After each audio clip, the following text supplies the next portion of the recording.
Since time began, we found ways to settle our differences. This town ain't big enough for the both of us. What? You heard. Looks pretty darn spacious to me. There ain't nothing but space. But today, we don't shoot it out, we bet it out. Great draw, great jockey. Come on, man. This one shoots out the gate. Bet it out with Betcha. R18, bet responsibly.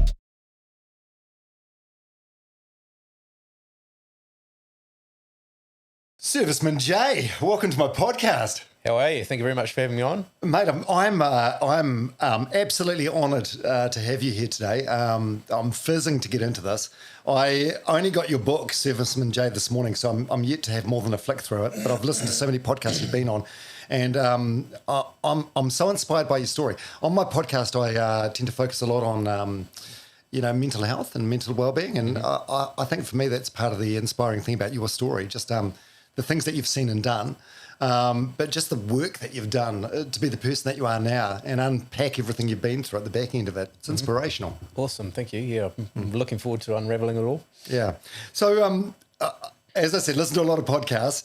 There's a word that you use quite often, like clack or clacking. Clacking off. Well, yeah, clacking off. Yeah. What is that? Is that killing someone? No, clacking off is like someone who's wearing a suicide vest and they have a trigger and they'll just detonate themselves, basically, like people clacking them off. And we encountered a couple of those on operations in Afghanistan, which was kind of the norm over there, to be honest, as bad as it is. But yeah, man, when you're going up against people like that, you have to make sure you're, very careful and not running to your deaths and, just looking out for your mates and making sure you're going to keep safe all the way around because they'll basically draw you in and then try and take as many as they can out in the explosion. So, yeah. But just the frequency that you use this word, like it's just like everyday, like an everyday thing. Like it's alarming, the things you've seen, man.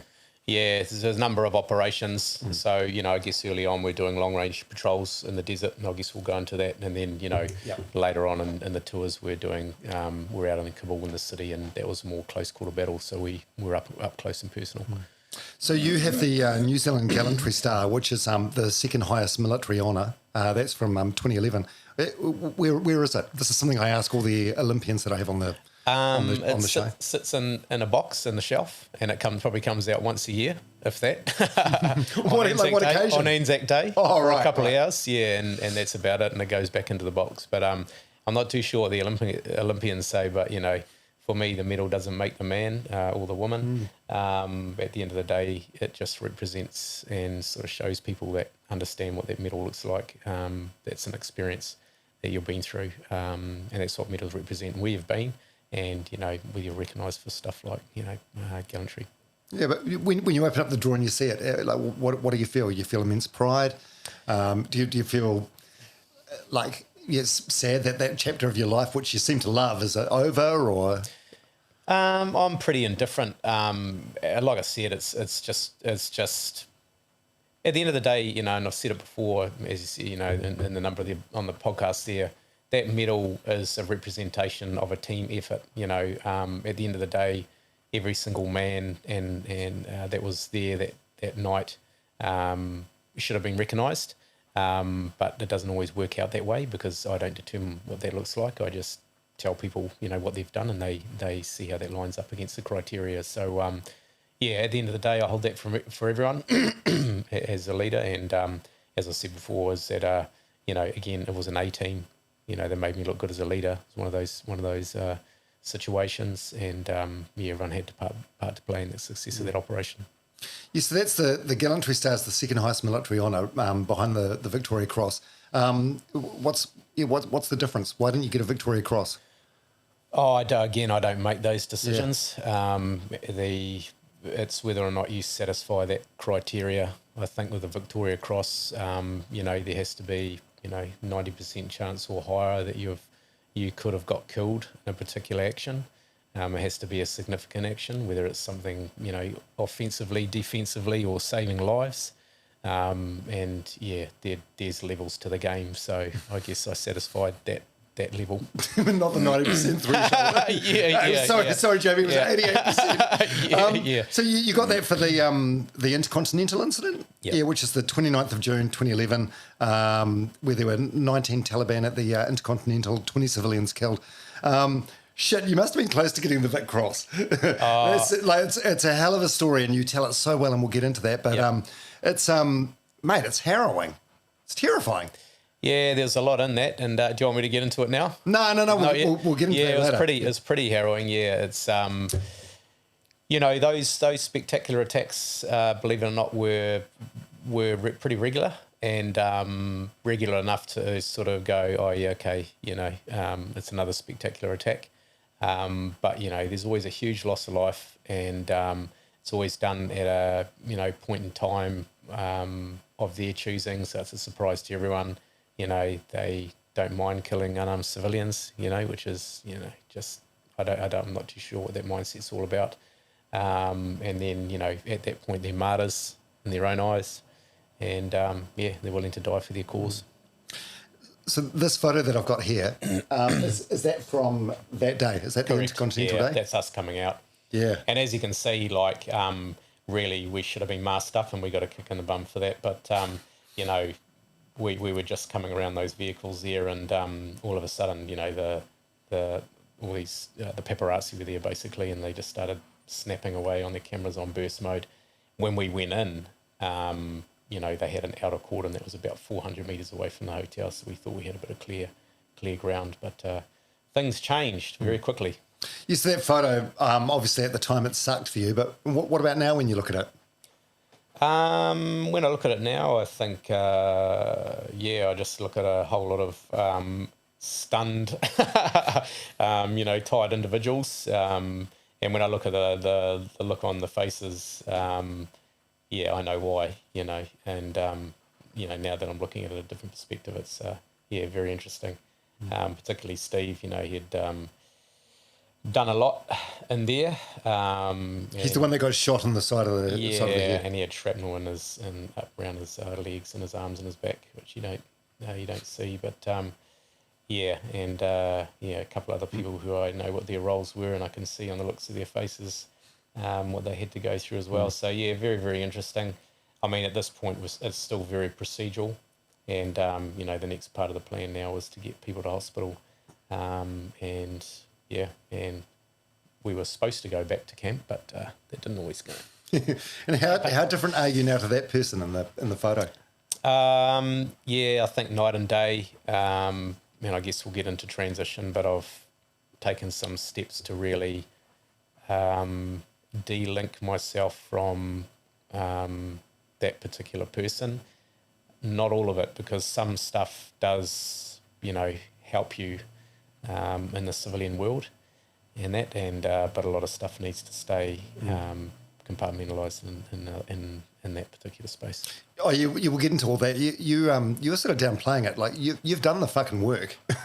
Like no one and no one else can do it for you. And I know there's some books that you swear by that have had a big part. But I'm a reader myself, and I know that you can get good information from a book, but a book can't change your life. You actually have to do the work yourself, and you've done all that. And I think that's something you should be immensely proud of. Yeah, thanks very much. Yeah.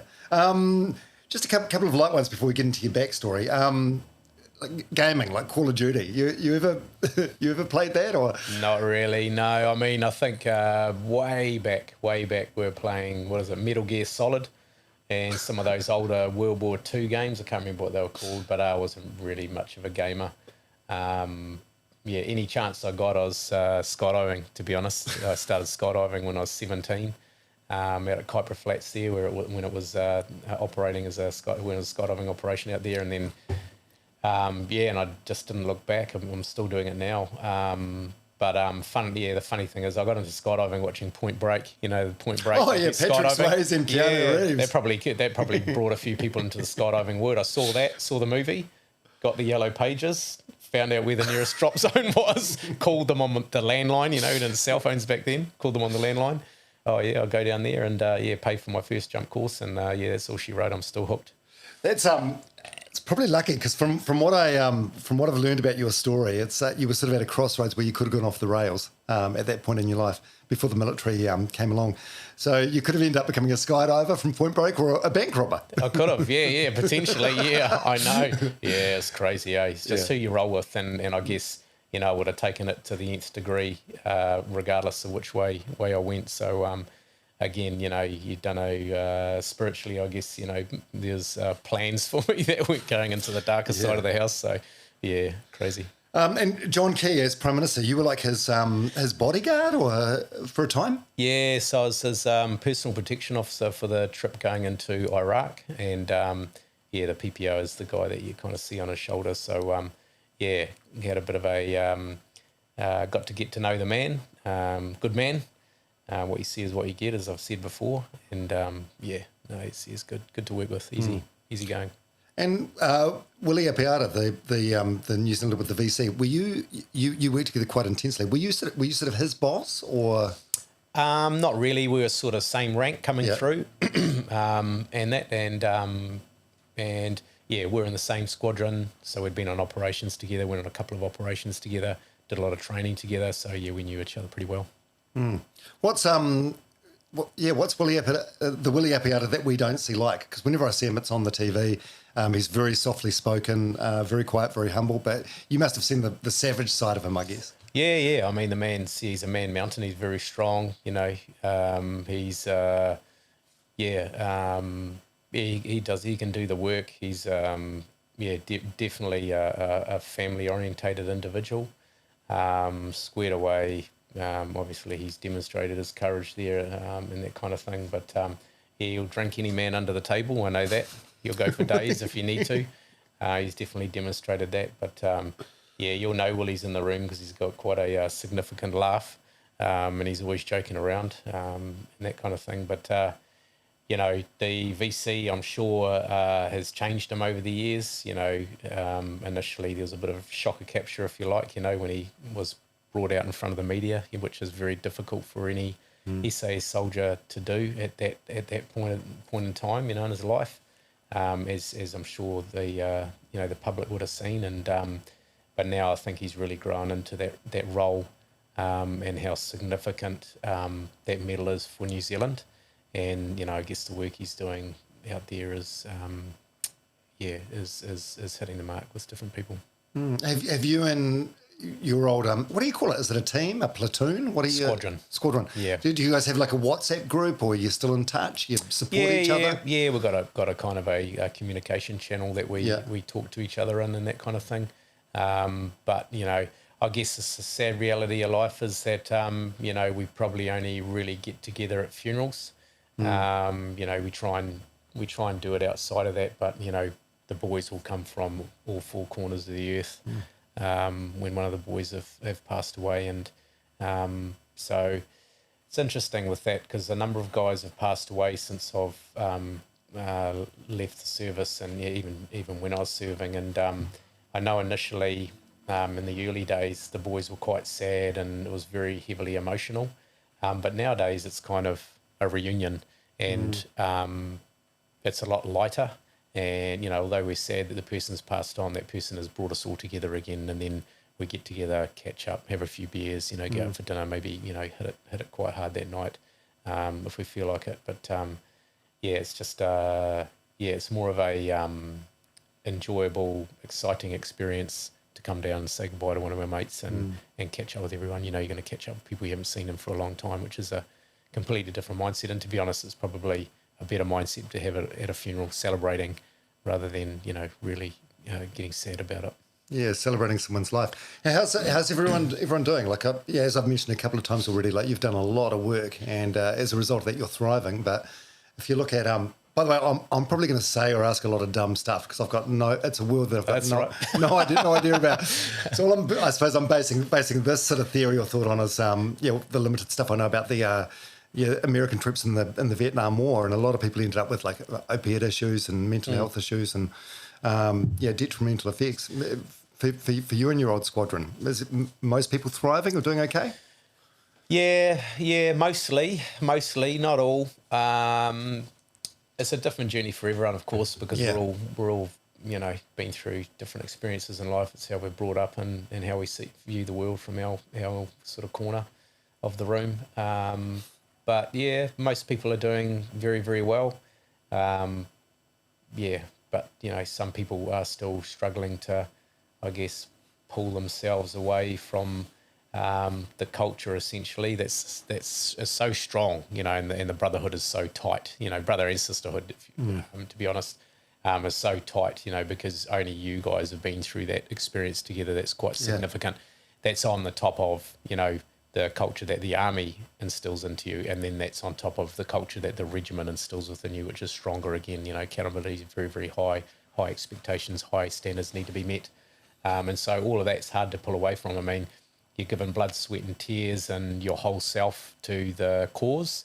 And now you're out in the world and, trying to figure things out in a different way and trying to be calm and patient. So, yeah, it hasn't always landed with a lot of people, but in general, I think the boys are pretty good. If someone's falling on hard times or someone picks up on a conversation that potentially having with someone that may be worth getting a bit of support around that person, then that's what we'll do, Yeah, that readjustment must be just unbelievably tough. Like unbelievably tough. And does it bother you, the sort of lack of patriotism in New Zealand? Like I'm thinking whenever I fly through America and you're waiting for a domestic flight, there'll be a boarding call, and if you're a serviceman, they're usually in uniform and they're allowed to board the plane first. And I think New Zealand culture, I'm not too sure if we want to go that far into it, and I take my hats off to the Americans because patriotism is something they do very well. But I think in New Zealand culturally, we're a little bit different. We don't try and overplay things. I'm not expecting everyone to have a New Zealand flag outside their house and that type of thing. But I think, as I said in the past, we definitely, in terms of patriotism, the All Blacks are, and we definitely idolise them, and New Zealanders in particular. I'm not speaking for everyone, but for the military, yes, but not so much, and. That's, I'm pretty indifferent about that. Everyone makes their own mind up about it. But, we're doing some pretty significant stuff out there, and I guess this book reveals some of that. Yeah, it must be nice to have that, even though it goes against sort of, everything that's ingrained with you, like about, keeping your identity private and not speaking about this stuff. It must be nice to have the opportunity to share some of the stuff you've done. Yeah, I think so. I guess talking about the reason why I wrote the book, a lot of people were saying to me, hey, Jamie, I think you've got a story to tell. And at the time, I wasn't really ready to be listening to that. But I just kept hearing it enough times that it was time to sort of putting pen to paper. But as you probably already would have seen in some of those podcasts, it wasn't until, a good friend of mine, Steve Askin, who's, on that photo there, that guy there was, pretty significant human being, but he ended up dying in the Port Hill fires as the lead pilot. The monsoon bucket wrapped around the tail rotor, and he, that was a one-way ticket out. And that was the only way he was going to die too, something that was outside of his control, because he could control all other factors. When I heard about it hit me like a brick, because in fact I dismissed it and then thought, there's no way, and then it became a reality. So had his funeral, went down to his house and saw his kids on the trampoline, and it was a bit of a revelation that anyway, his dad called me up, I couldn't remember, a month later or a year later, and just said, hey Jamie, I'm just trying to get some information on Steve as a soldier inside the regiment, can you write something up? I said, yeah, sure. I didn't get around to it for a couple of years. And then I just started sort of writing some stuff down, and kind of one thing led to another, and here we are. Yeah, I can tell you almost get like a bit emotional even now when you talk about him. Yeah, it's had a real impact on you, right? Yeah. It's, when I got told about it, I was at home. I had a friend of mine call me. We had pilots, a pilot that was in the regiment, and I think he'd called back from his helicopter like straight away saying, hey, something's happened with Steve. We think he might have gone in. Got no comms with him. And I was getting that back, and my friend on the phone said, hey, sorry, man. And I just said, I kind of don't believe it yet. And then it became a reality, and, I was outside crying, and then I pulled myself together when my wife came home with my son, and then yeah, I sort of got back into that. She asked me a couple of questions about things, and yeah, so yeah, it's hard to hold it back when you see an individual like that get taken away, and then you get into your dark spaces about, why other people should be walking the earth rather than this pretty significant New Zealander, last person you want to see taken out. Are you a reasonably emotional person? Not really. No. And this is why it was a surprise to me as well, in general. But I don't mind. It's not a sign of weakness, if you're going to talk about feelings and that kind of thing. If you feel like crying, crack on. If you've got the strength to do it. If you don't, then, yeah, it's up to you. But, I mean, that wasn't the only time, I broke down from my family, and there was another time when we had a memorial for him at the regiment, and all the boys were there. And, I started talking about him, and I couldn't hold it back, and I had to stop for a bit and compose myself. But, it's... he's not the first, he won't be the last, and I'm sure I'll see him again at some point. Well, it's a certainty for all of us, eh? But yeah, after going through the things that you went through together, it seems cruel to go in such a way. Yeah. And that's it. He's done some pretty significant stuff, and if you see it, if you could see it, if we had a film reel, you could see the stuff he did and how he acts, and you'll get what I'm talking about. Hey, well, thanks for sharing those insights. No worries. I think by talking about someone like that and keeping their memory alive, it's cool. It's kind of powerful. 100%. Hey, so let's get back to the early years. So from what I can gather, West Auckland, you played soldiers in the bush as a kid? Yeah, played soldiers. We were lucky enough to be in a cul-de-sac, and I guess we were lucky enough to have a whole lot of kids who were kind of born around the same time. And so, after school and in the weekends, we had a big mob of kids that were out in the back of the reserve there. We had like a cul-de-sac, all our houses were there, and then there was a massive reserve with an estuary that was around the edge of it, and back in those days, go for it, don't worry about the mangrove. We're going into the mangroves by ourselves and swimming in the muddy water. You never do that these days, man. Or do you? I'm not too sure. But yeah, we used to play war, make huts, climb trees, and just terrorise the neighbourhood, stealing bloody fruit off people's trees. You know what I mean? Were you a money kid as well? But we're stealing fruit off trees of the people that my parents knew, and they'd be like ringing them up and say, "Hey, Jamie, just as a deer," and then suddenly, they're only 3 or 4 doors down. I mean, we're just crazy. I think we're having a laugh, but it's it was cool, man. We were pretty lucky, but. I think I always like doing that stuff, going around the bush and playing war. Yeah, and you mentioned the skydiving thing before. You're also into martial arts, boxing, mountain bikes. So it seems like, would it be fair to say you had like an appetite for calculated risk? Yeah, pretty much. Yeah, I just like getting after things that gave you a bit of an adrenaline rush. And mountain biking back then, when mountain biking first became a thing, all you had was a solid frame bike. I think all they really had at the time were front rock shocks, like Rock Shock Gen 1, if you're really cool, awesome. And I used to race mountain biking on an Avanti Sedona with no shocks, front and rear, just a solid frame, and I did that for a couple of years, and then I went up to, I don't know if this is in the book actually, but I remember going up to, I used to live in Balmoral, and I used to do some rides out to Mount Eden, just go up and down, up the hills to get my legs used to it.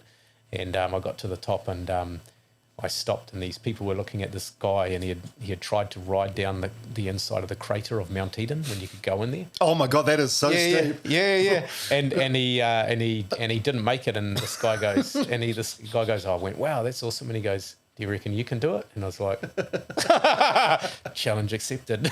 And so I rode around the other side, and there was this group of people on the other side watching me, and I was like looking, and I was like, why did you have to say you're going to do it now? You're committed.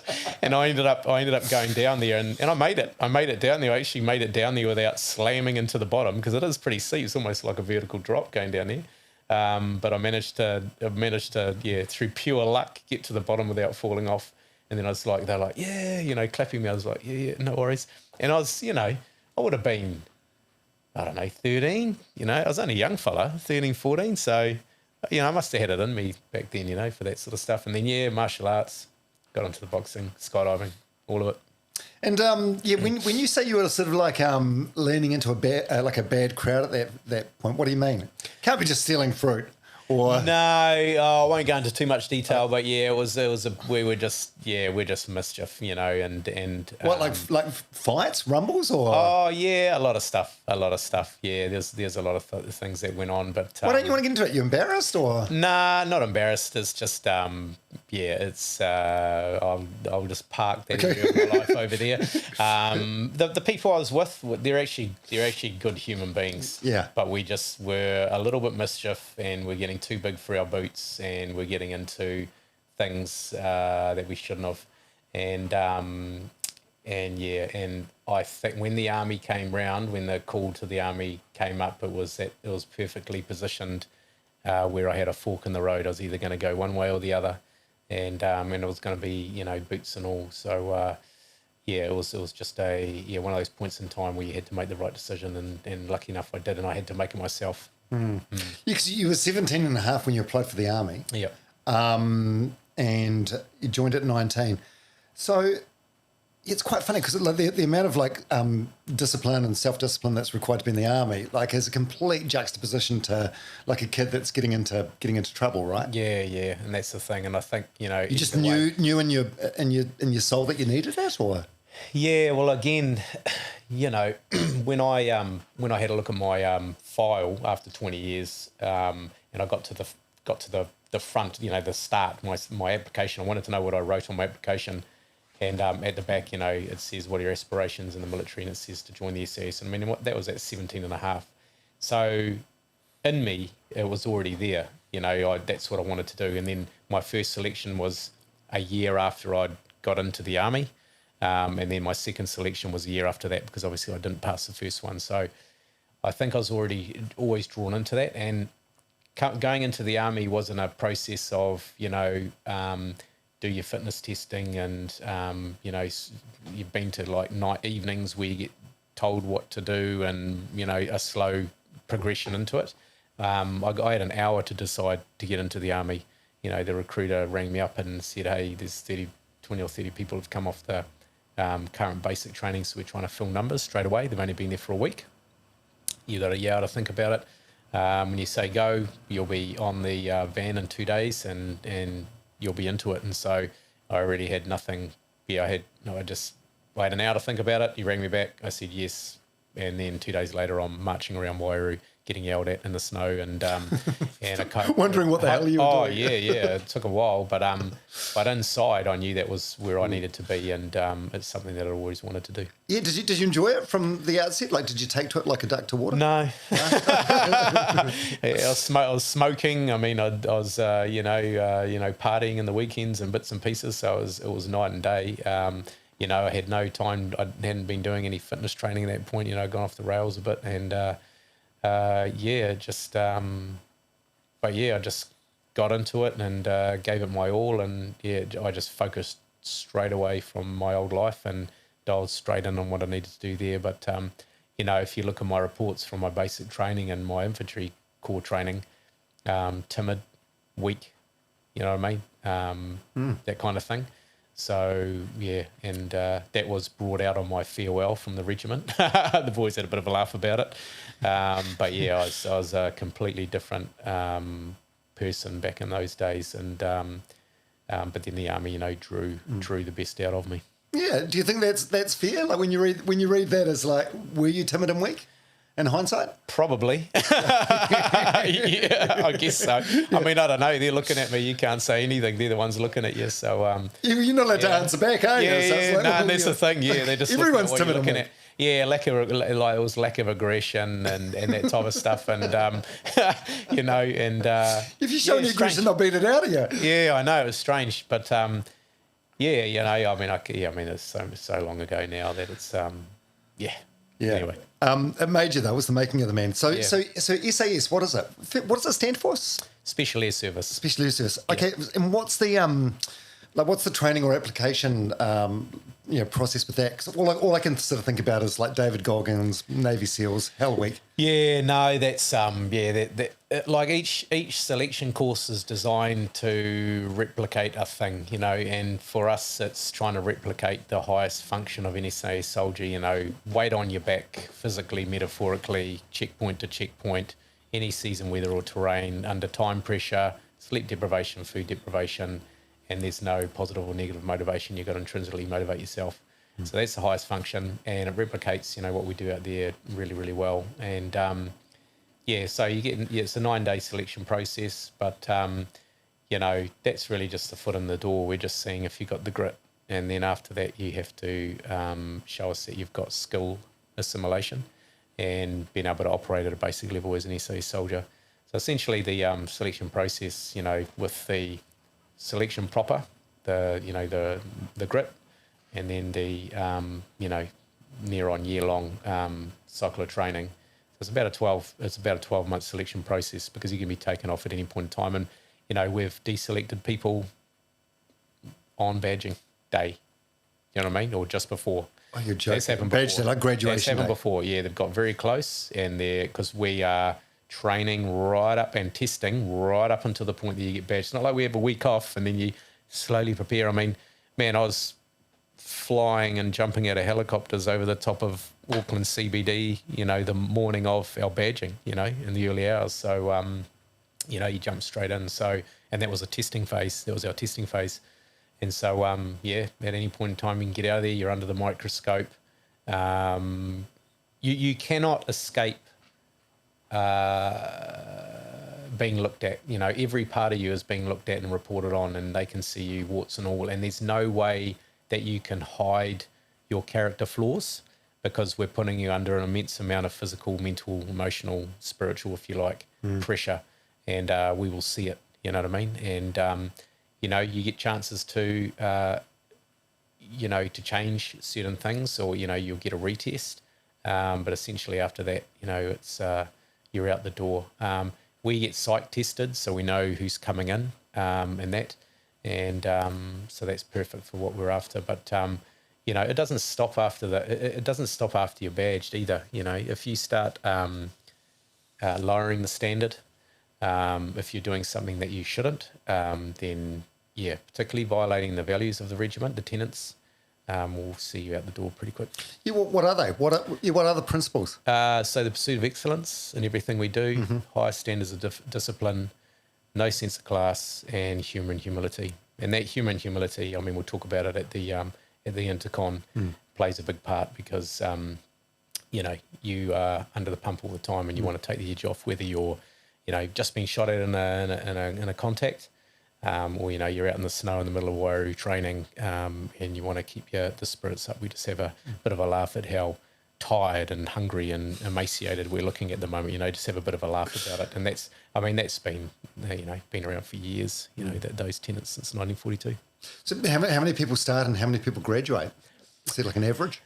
It's hard. Yeah, it's hard to know. I think you'd get probably off a selection course maybe 2-3%. You do a couple of selection courses a year. I'm not too sure what they do now, and that'll get trimmed down. So I mean, we started with 28 on our cycle of training, and I think we had 11 get through, and that's off the back of 2 cycles of training, which is anywhere between 100 to 200 people.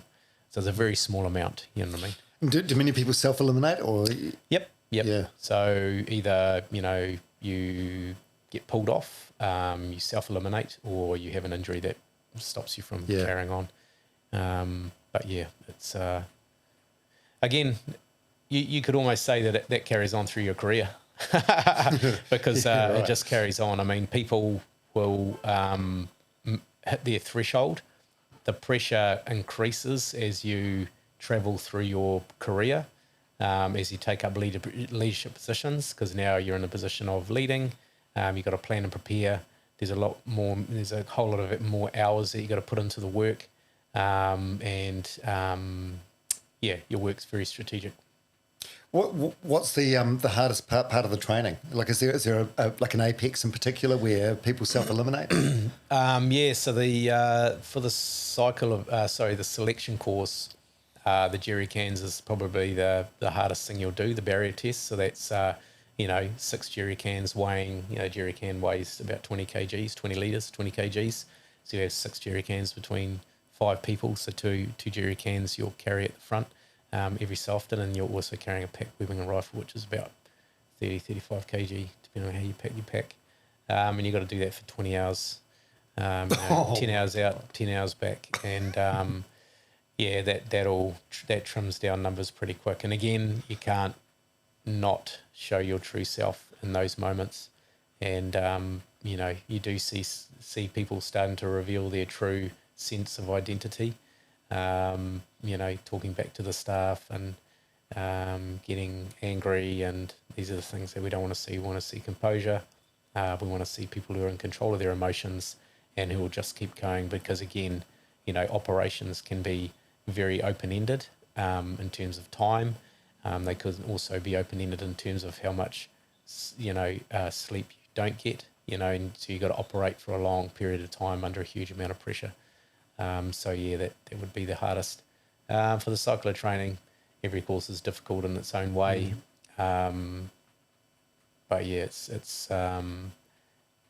process of selection in particular was designed, well before my time, probably well before I was born. But it definitely perfectly aligns with operations. How did you get through? You just wanted it bad enough? Yeah, I just wanted to get badged. Obviously, my application saying I wanted to be the SAS, which I didn't see. And then obviously doing the selection course pretty much straight away. I just always had a drive to get in there. I was focusing on getting badged. Everything else was as in marching out, getting my belt and beret, and becoming part of the squadron. That was my mind. That was where my mind was. That's what I was visualising. Everything else was just a step in that direction. Some people will bite it off in small chunks, like, every single checkpoint, and I suppose you do that on selection. For me, it wasn't really about the checkpoint. It was getting through the day. I had to get through the day, and then I had to get through the next day, and then I had to get through the next day, and then all of a sudden it will merge. I just have always had a mindset that the line will always come and go, regardless, whether you live or die, whether you go out, yourself doing marathons, time doesn't stop. It's ticking away, and it will end at some point. You just got to keep on going. Get into your zone if you need to, get into flow state if you need to, go where you need to go, and then just settle into the work. And the end will come, and then you should feel good about your contribution or accomplishment. Yeah, I noticed you mentioned flow state just then, and I've heard you talk about flow state when you talk about the Intercontinental Day, and I suppose all this SAS training, which seems like, what's the point at the time? Yeah. It all added up to this one moment, really, in a way, didn't it? Yeah, 100%. Yeah. Very strange. So when you're in the when you get badged, then what? Do things get easier for a bit? No, they still. You've got a couple of years of probation, and what that means is that you're still, you're not it yet.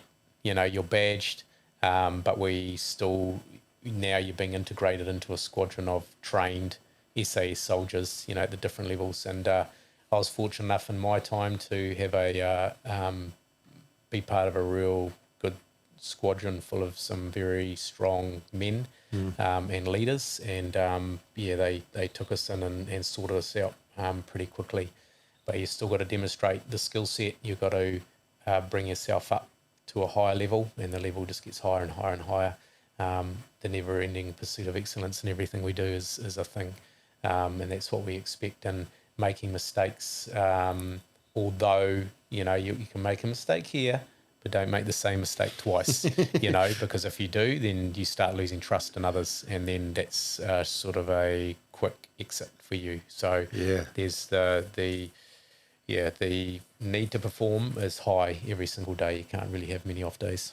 Yeah, and I've heard you talk about this, and this is something we'll get to when we talk about the work you've had to do to sort of unpick some of the military stuff. But that need for excellence with yourself and for others, you've had to sort of lower your standards since leaving the military, which is it sounds easy, but it's an impossibly difficult thing to do if it's the way your brain's been wired. Yeah. It's knowing where you need to go. I'm still pursuing excellence, but the the time it takes to get to where I need to go with certain teams is extended. You know, if I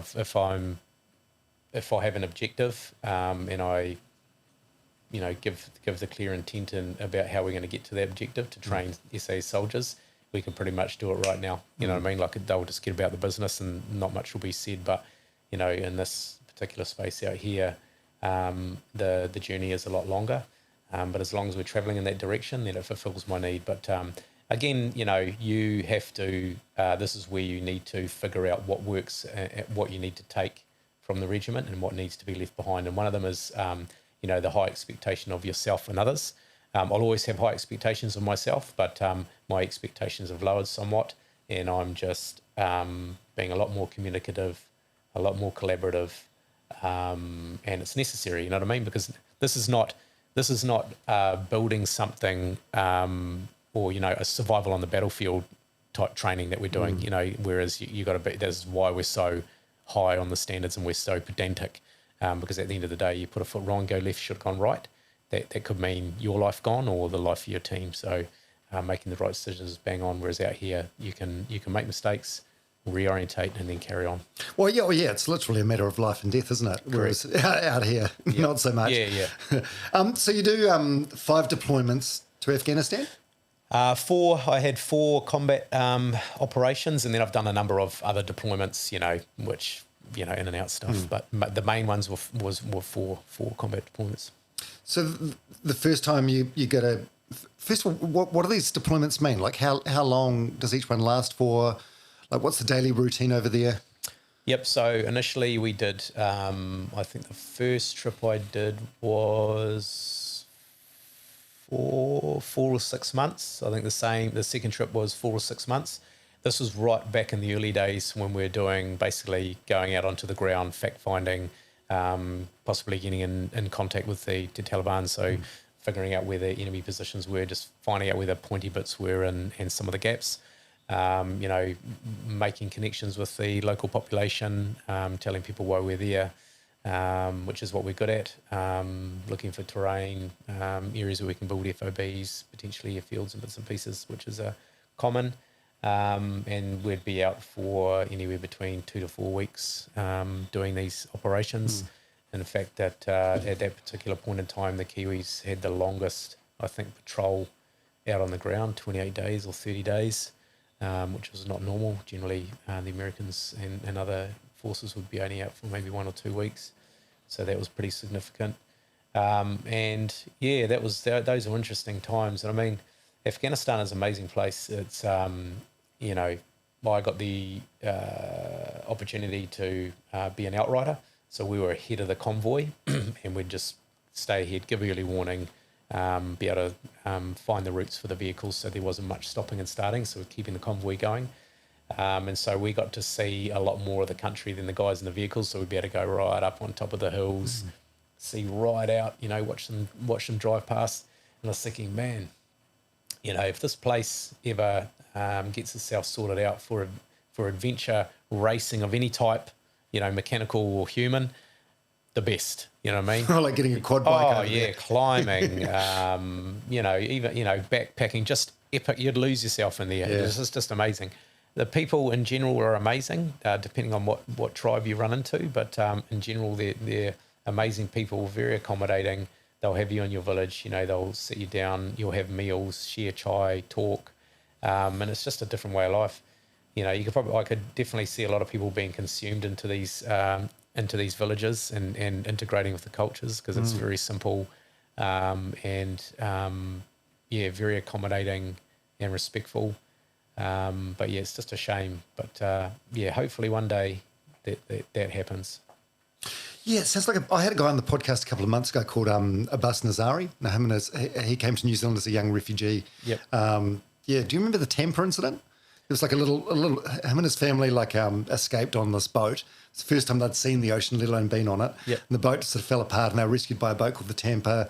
The Australian government didn't want them. Yeah, that's right. That was a few years ago. Yeah. He's a man now. He's got a couple of businesses, but as a 7-year-old boy, he was on this boat. Lucky to be alive. Yeah. But pre-Taliban, he painted a beautiful, idyllic picture of Afghanistan where they lived. You know, fruit trees, Sort of sounded like Hawke's Bay or Central Otago. Yeah, amazing olive trees. They've got the the Bandiamere Lakes up north, just pristine blue. Like kind of like the colour of these chairs, just blue, beautiful.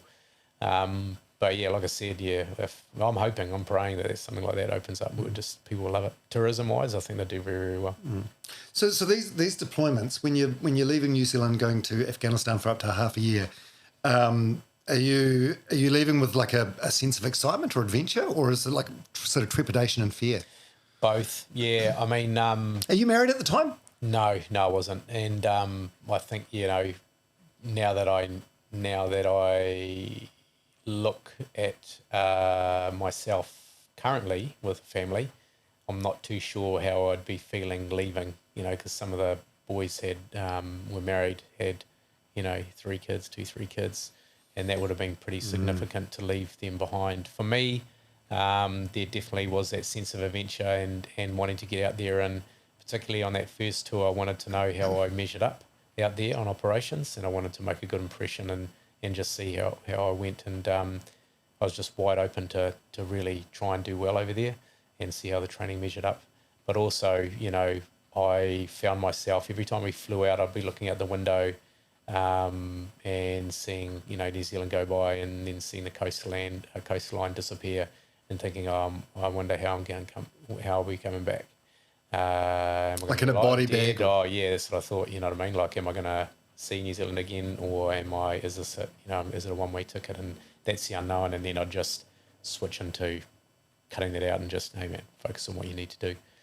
And then New Zealand would come back into view again, as it always does.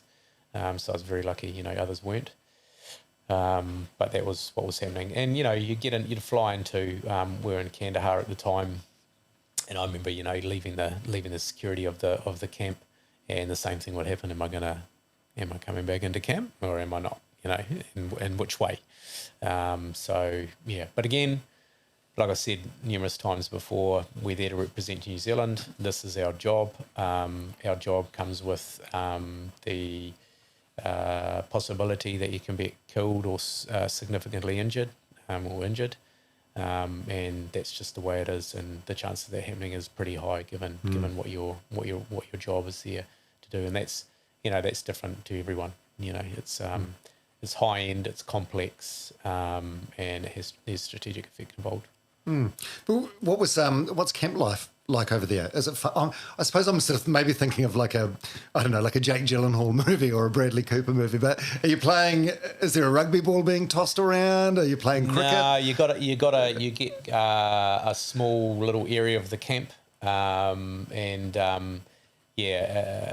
we'd be in. You're in like these big tents, and you have like the aircon is pumped in there. If you didn't have that, you'd die. It'd be like the worst sauna you've ever had in your life. You'd never sleep. Even sleeping outside would be quite difficult. But yeah, they have these big tents, and you probably got about 10 to 15 of the boys are in there. What else do we have? We had like a little area where we had a blow up pool, and we'd have water in there, so you could have a bit of a swim, just a dunk in there. The water's quite warm though, but it was better than being outside. You'd have games and cards and bits and pieces. We had our own chef, which was a game changer. So he would we'd link up with the logistics flights coming out of Dubai, and also from north in the Uzbeks. And he would try and get some fresh supplies in for us, which was different to what the Americans were getting in the early days. So we were pretty lucky with that, to sort of break up the monotony of having ration packs. We actually had this, we're the only little area in camp that had a lawn.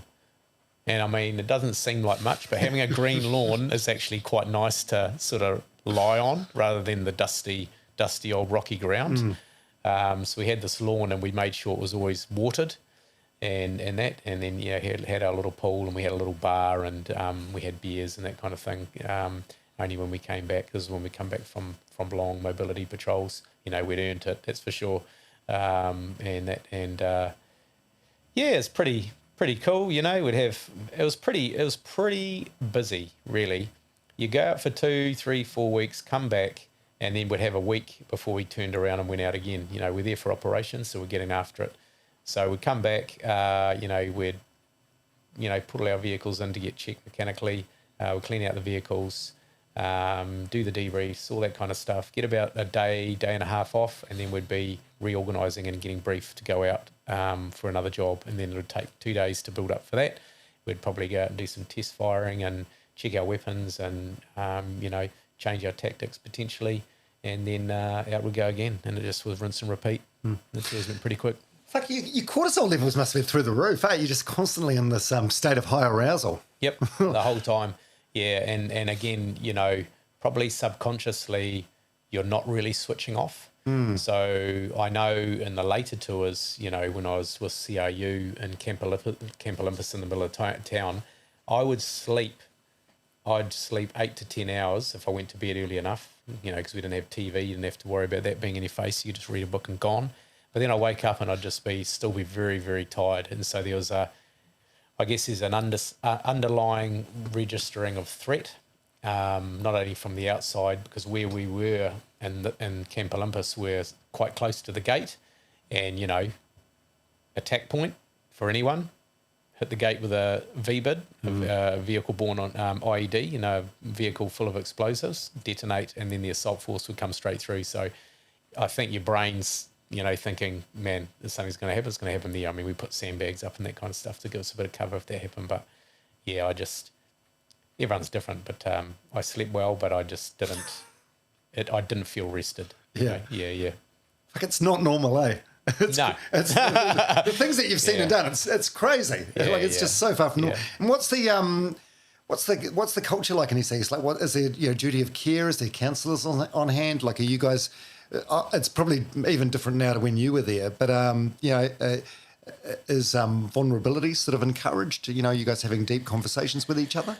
Yeah, we have deep conversations, but we're not trying to coordinate it. The boys will talk to each other about things, but it just depends on how close you are to certain people.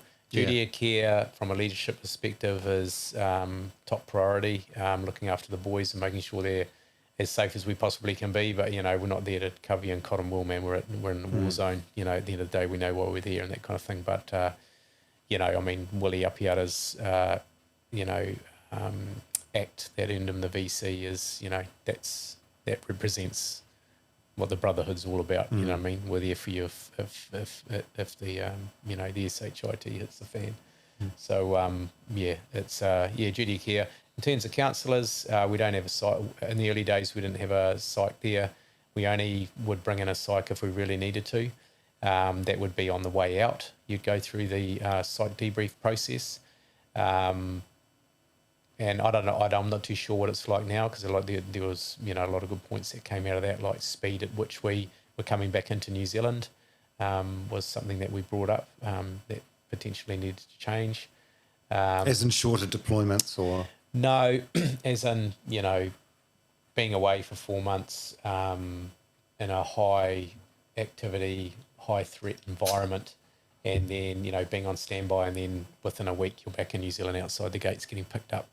That's quite quick, regardless of how many days you're sort of sitting in an interim country. Oh, in terms of like a reintegration? Yeah, like reintegration. And I know some countries did have like a week where the boys actually came in, did their site debriefs, decompressed, went out and have some beers. Maybe they went out into the local area and did some tourist stuff like that, and just slowly get their heads away from the game, and then flying them back home.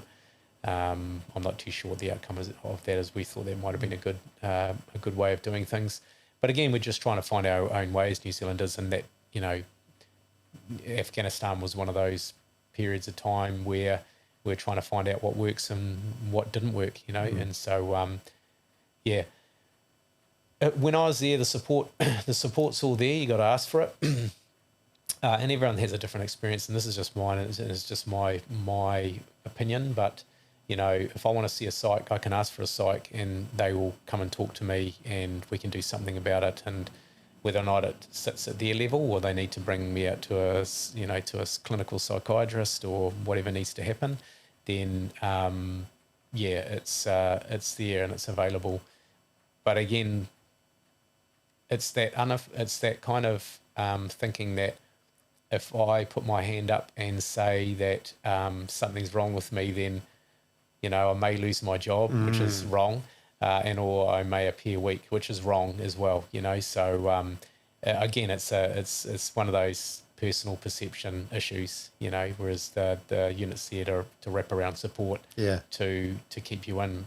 We're not going to spend millions and millions of dollars training you and giving you all the specialist expertise to see you go out the door, in that way.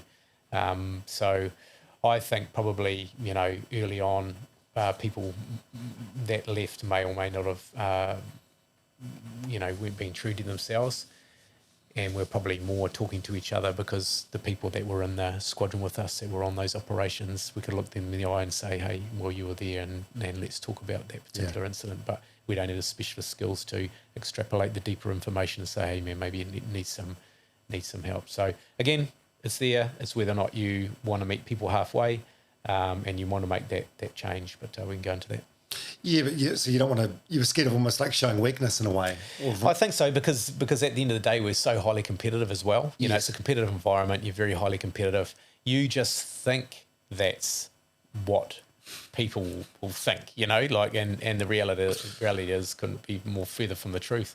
The boys are there to support you. If I had discussions with someone and said, "Hey, man, I'm not in a good way," the boys will be wrapping themselves around me. I'm sure, hoping.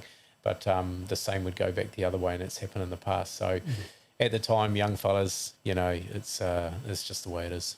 Well, you and I, like career-wise, we couldn't come from more different worlds. I'm from broadcast media. But I've got a mate who had severe bipolar. It ended up costing him his life.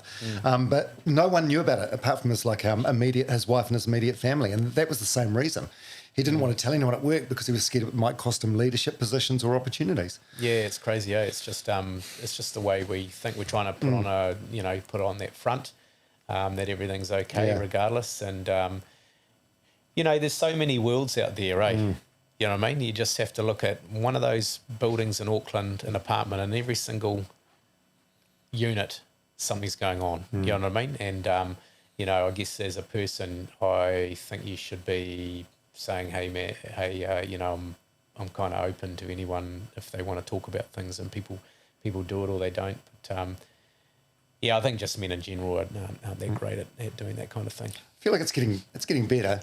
I don't know. I think so now. Yeah. I think so now that we've it's sort of it's a bridge that's been built now, and I think more people are coming across. It's just how you go about it. Yeah. I think when I look at vulnerability, I'm not looking at myself sitting up on a chair crying and that kind of thing. That's not how I do it. But as I've been in the book, I'm just being honest about my particular journey from my perspective and what's happened to me, and hoping that primarily, which is the purpose of the book, that veterans and serving soldiers and officers can actually align themselves to my journey and either get ahead of some of the stuff that happened to me, or understand where they are at this point in time, and potentially look at some of the tools that I used and ways to get me out the other side in one piece, mentally. It's so cool. It's really powerful stuff that you're sharing. And we're just about to get to the 29th of June, the intercontinental stuff. But just one quick one first. Did you trade a bunch of beers for some Hummers? Some American Hummers? Did I hear that? No. I don't know where'd you find that one. I didn't personally. This is what we did. We did. So we That's a hell of a swap. Yeah. Well, I mean, it's a good swap. Yeah. So I mean, we were fortunate enough to be able to have a few beers after our trips and that type of thing, and that sort of grease the wheels quite a bit with our friends, our coalition partners. And so I'm sure there's a lot more to it than that, but you don't receive anything for nothing. And we just gave them some beers and some whiskey and got some Dumvies, and then we had to What Dumvies? They're called Dumvies, desert Humvees. Oh, right. Yeah, it's a different variant. And but then we had to, and then past that point, we had to make them into fighting vehicles. And so for us to do that, we didn't have all the sexy mounts like they do these days. We had the mounts for the main weapons on the vehicle, but not the secondary weapons. And so we had to go up the dump and basically use that number 8 wire approach put it all together, and they were effective enough. It got us out of a few tangly situations, but nowadays, the regiment is a completely different beast. Hey, thanks for sharing that. That's a crazy story. Yeah. So I know. Where are those vehicles now? Just like with locals? But why not? or- Why not? Yeah, why not? Yeah, I'm not going to definitely, you don't want to get gifted eight Humvees and not give them anything for it, Yeah, for sure. Yeah. Okay, so 29th of June 2011. This is the Intercontinental incident. 19 Taliban there, 20 civilians killed. Nine Taliban. 9 Taliban. Yep. Yeah. 20 civilians killed. Roughly, I think Yeah. the figures, we'll never really know. So how long? Yeah, how long did this play out over? Like, is it a couple of hours, a day? 10 hours. Or 10 hours. Yep. Okay, so talk us through that day. So when did you were asleep and you got woken up? Yeah, so I was asleep. I got woken up at about 10 o'clock at night by one of the signals operators from the TOC, the Tactical Operations Centre, and he said, "Hey, something big's going on in the city." And he said, can you, the senior national officer wants to have a chat to you and to figure out a plan. So I got up. I was a ground commander at the time on that particular tour, and I walked into the Tactical Operations Centre, and he was sitting at the back of the room. And in the Tactical Operations Centre, they've got a number of screens. One of them was on Fox News, and really we're just, the best thing about that is there's reporters inside the city, and they get word of stuff real quick. They'll hear something, they'll get eyes on pretty quick, and that's what we're worried about, is the optics and just a general understanding of what's going on and where. So that was up. I could see what was going on there. We had a ISR platform above the hotel, and basically it was giving us thermal imagery of what was happening on top of the roof. And at the time I could see a couple of people moving about the roof, and they were shooting off the roof towards the inner cordon. The Afghan National Police had put a ring around the hotel so no one could come out in and out, and they were basically in a gun battle with the terrorists on the roof. And there was an unknown number that sort of fluctuated in numbers. And and believe it or not, I sat there and went, oh yeah, another spectacular attack at that point. That was my second tour. Done a couple of those in the first tour. And and he said, and I said, oh yeah, what's happening? He said, oh yeah, Intercontinental Hotel has been attacked. There's a number of terrorists on the roof, as you can see, but the numbers just keep changing, so we're not too sure exactly how many there are. So we've got some on the roof. There could be some more inside the building, so we're not too sure about the numbers. And I said, oh yeah, has the CAU responded? And the CAU was the Crisis Response Unit, who's we were partnering at the time, and they were based, as I said, in Camp Olympus, which is in the middle of the town. And the reason why they were there was because if a spectacular attack happened, they were right in the middle of the city. They could respond very quickly and get after it. We had two of our badge guys down there mentoring the CAU at the time, so they were there to train them. So the CAU had deployed 2 squadrons. The mentors were on their way. We were in comms with them, and they were heading down to the hotel. What's the CAU? The Crisis Response Unit. Okay. Yeah, so they were basically, their role was the sort of the safety and security of Kabul and the outlying provinces. So they do high risk arrests, essentially, respond to spectacular attacks, and a number of sort of secondary and tertiary roles. So, and I'd been a mentor with CRU squadrons a previous tour. I was there in Camp Olympus for 7 months, and I had a good understanding of where they were with things. So they were heading down. I was getting an update on I was getting briefed on what was happening. I got briefed of the SNO. He said, yep, we're going to go down. I actually said to him, hey, we've got 2 squadrons down there. They're probably going to resolve it by the time we turn up. Do you really want us to go down there? And he said, yep, just go down there, enable them with your specialist skills, and we'll see how this thing plays out. So I said, okay, cool. Briefed up the boys, let them know we were ready, gave us a green light to go down. We got in our vehicles, headed down to the hotel. It's like a racetrack at night in Kabul. There's a curfew at 10, streets are clear, there's just checkpoints in place. You just got to stop for the checkpoints, show your badge, and then carry on through. Got down to the hotel, and The outer cordon, so there's an inner and an outer cordon, was about 400 metres away from the hotel. So we decided to stop there and not drive all the way up to the hotel because we were in full view of it. Instead, we decided to dismount the vehicles and then make our way through the shadows nice and slow up to the hotel. We stopped at the incident control point, and the incident control point is basically a command centre. And in the command centre were all the commanders of the units that were there. So the Afghan National Army, Afghan National Police, the CRU, and the Minister of Interior was there as well. Went in there, talked to the CIO or the CRU, had a chat to the Minister of Interior as well. He brought us up to speed on what was happening, and then we made our way up the driveway to where the hotel was. Just as we came up beside the inner cordon, they started getting into a gun battle again right in front of us. Now, we could draw ourselves into it, but I really wanted to know where to get into the building. I needed to get entry point. We need to get in there quickly.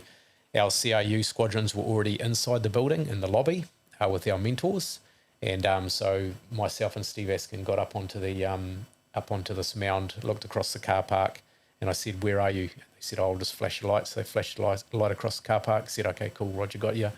Came around behind the inner cordon, let them know we're there. Got to be very deliberate about that. And then one by one, we ran inside the lobby. We got inside the lobby. Backing up a bit, I think one of the things that concerned me the most about what was happening was that the guys that were firing off the roof were shooting at the inner cordon, but their aim is always off, and it was quite high, and so they're firing rockets and automatic fire off the roof, but it was sort of going. Some of it was coming down, but a lot of it was going across the top, and it was heading out into the local neighbourhood. And so families are out there, you know what I mean? And they have to stay put. You know, they'll be taking a risk to get out of their houses, or they're trying to get out of there. So we had to think about that, and I was thinking, all right, we're going to have to resolve this thing pretty quickly. Because, you know, people outside the hotel are going to get killed as well. People that don't want to be a part of this. How tall's the hotel, by the way?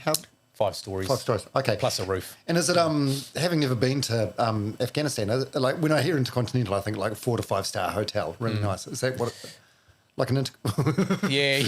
3 at best? 3 to 4 max. Well, it sounds like it was a 1 star by the time you guys had finished. Well, there's quite a bit of damage. But, so we got into the lobby. It was pitch black. The CRU were milling about. There was a dead terrorist on the floor.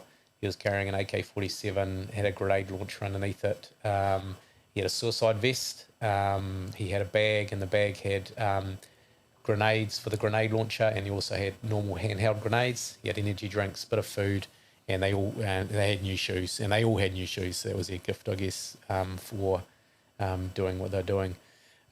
So when I looked at him, you know, we had to assume that everyone was dressed in that way. So we had to deal with, you know, not only someone shooting at us, but, you know, if we got close, they could collect themselves off and potentially take us out. So we had to be very careful about what we're doing. At this point in time of the CRU's training history, they had not done anything big like this. Like, they had not done a large building of this size at night, 5 stories, 150 rooms. We were more focusing on single multi-story compounds. And so this came up, and, you know, training progression takes time.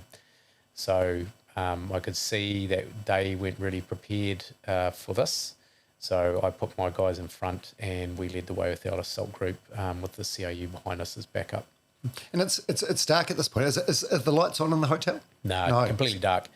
We've all got MPGs on, our night vision goggles, and and we've got our IR lasers and bits and pieces, so, you know, we can see everywhere. No one else can really see us. But the other thing was that the CRU hadn't done any type of sort of quiet clearance training, which is where you're kind of sneaking through the building and being very, very silent. So there's a lot of noise behind us that we had to think about. So anywhere we were going to go, they were going to know we're coming. So went down the corridor. Someone called a body to the left. I went in and had a look in the internet room, and there's a guy that was slumped up against the wall. I just did a quick check to see if he was alive. He was gone. He'd been emailing on the computer. What was it, like just a guest or something? Just a guest, yeah, sitting there. We're leaning up against the wall. It's a shame. And then got out and then went to the left, sort of, we didn't have schematics or anything of the hotel. I'd been there in 2002, but I'd forgotten about how it was all configured. Went around, just naturally found ourselves in the kitchen, and then on the back of the kitchen with the northern stairwell, which is kind of where we wanted to go anyway. And then, so we went up the stairwell, decided that we're going to kind of clear each floor all the way up to the roof. But it became apparent as we started doing that the amount of fire that was coming off the roof, the amount of activity that was on the roof, it was probably best that we go all the way to the roof, deal with the threat, clear that, and then retrospectively come down, clear all the rooms, clear all the floors, and then start clearing everyone else out of the rooms.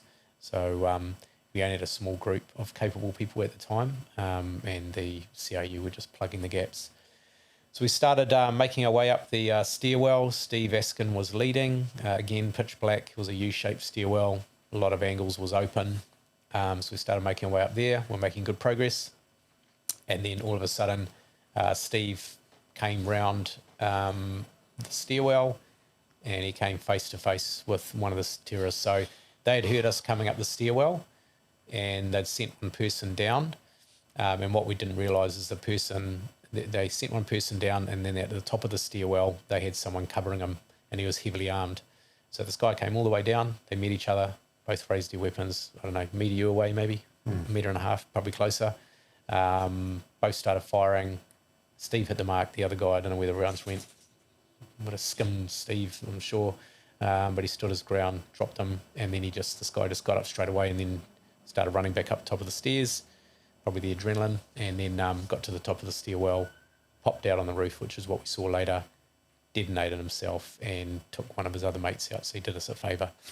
Nice. Yeah, so these suicide vests, sorry to interrupt, so if they detonated and how close do you need to be hit with shrapnel? Like a couple of metres? It depends on how they're configured. Some of them are just slabs of plastic explosive inside a military style pouched vest. Some have ball bearings, so when it explodes, it actually fires those ball bearings out at you.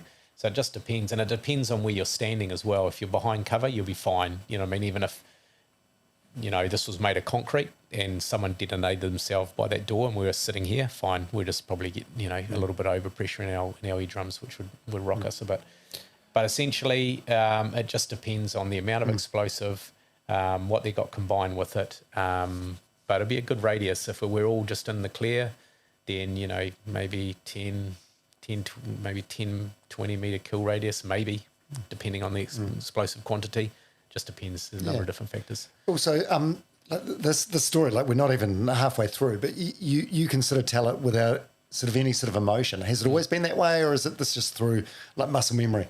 No, I mean, I'm starting to say this now after I've heard myself on podcasts. So I kind of think to myself, yeah, I'm sure if I was looking at myself saying, it was very matter of fact, I'd be like, yeah, sure, you're trying to be tough. I'm being straight up. Just the facts. It's the facts.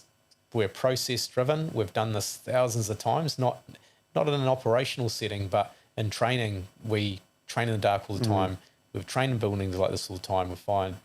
We know thousands and thousands of hours, day and night, shooting, moving, scenarios, all of it combined. Leadership problems. It's all been designed into us. So it's kind of just, this has happened, do that.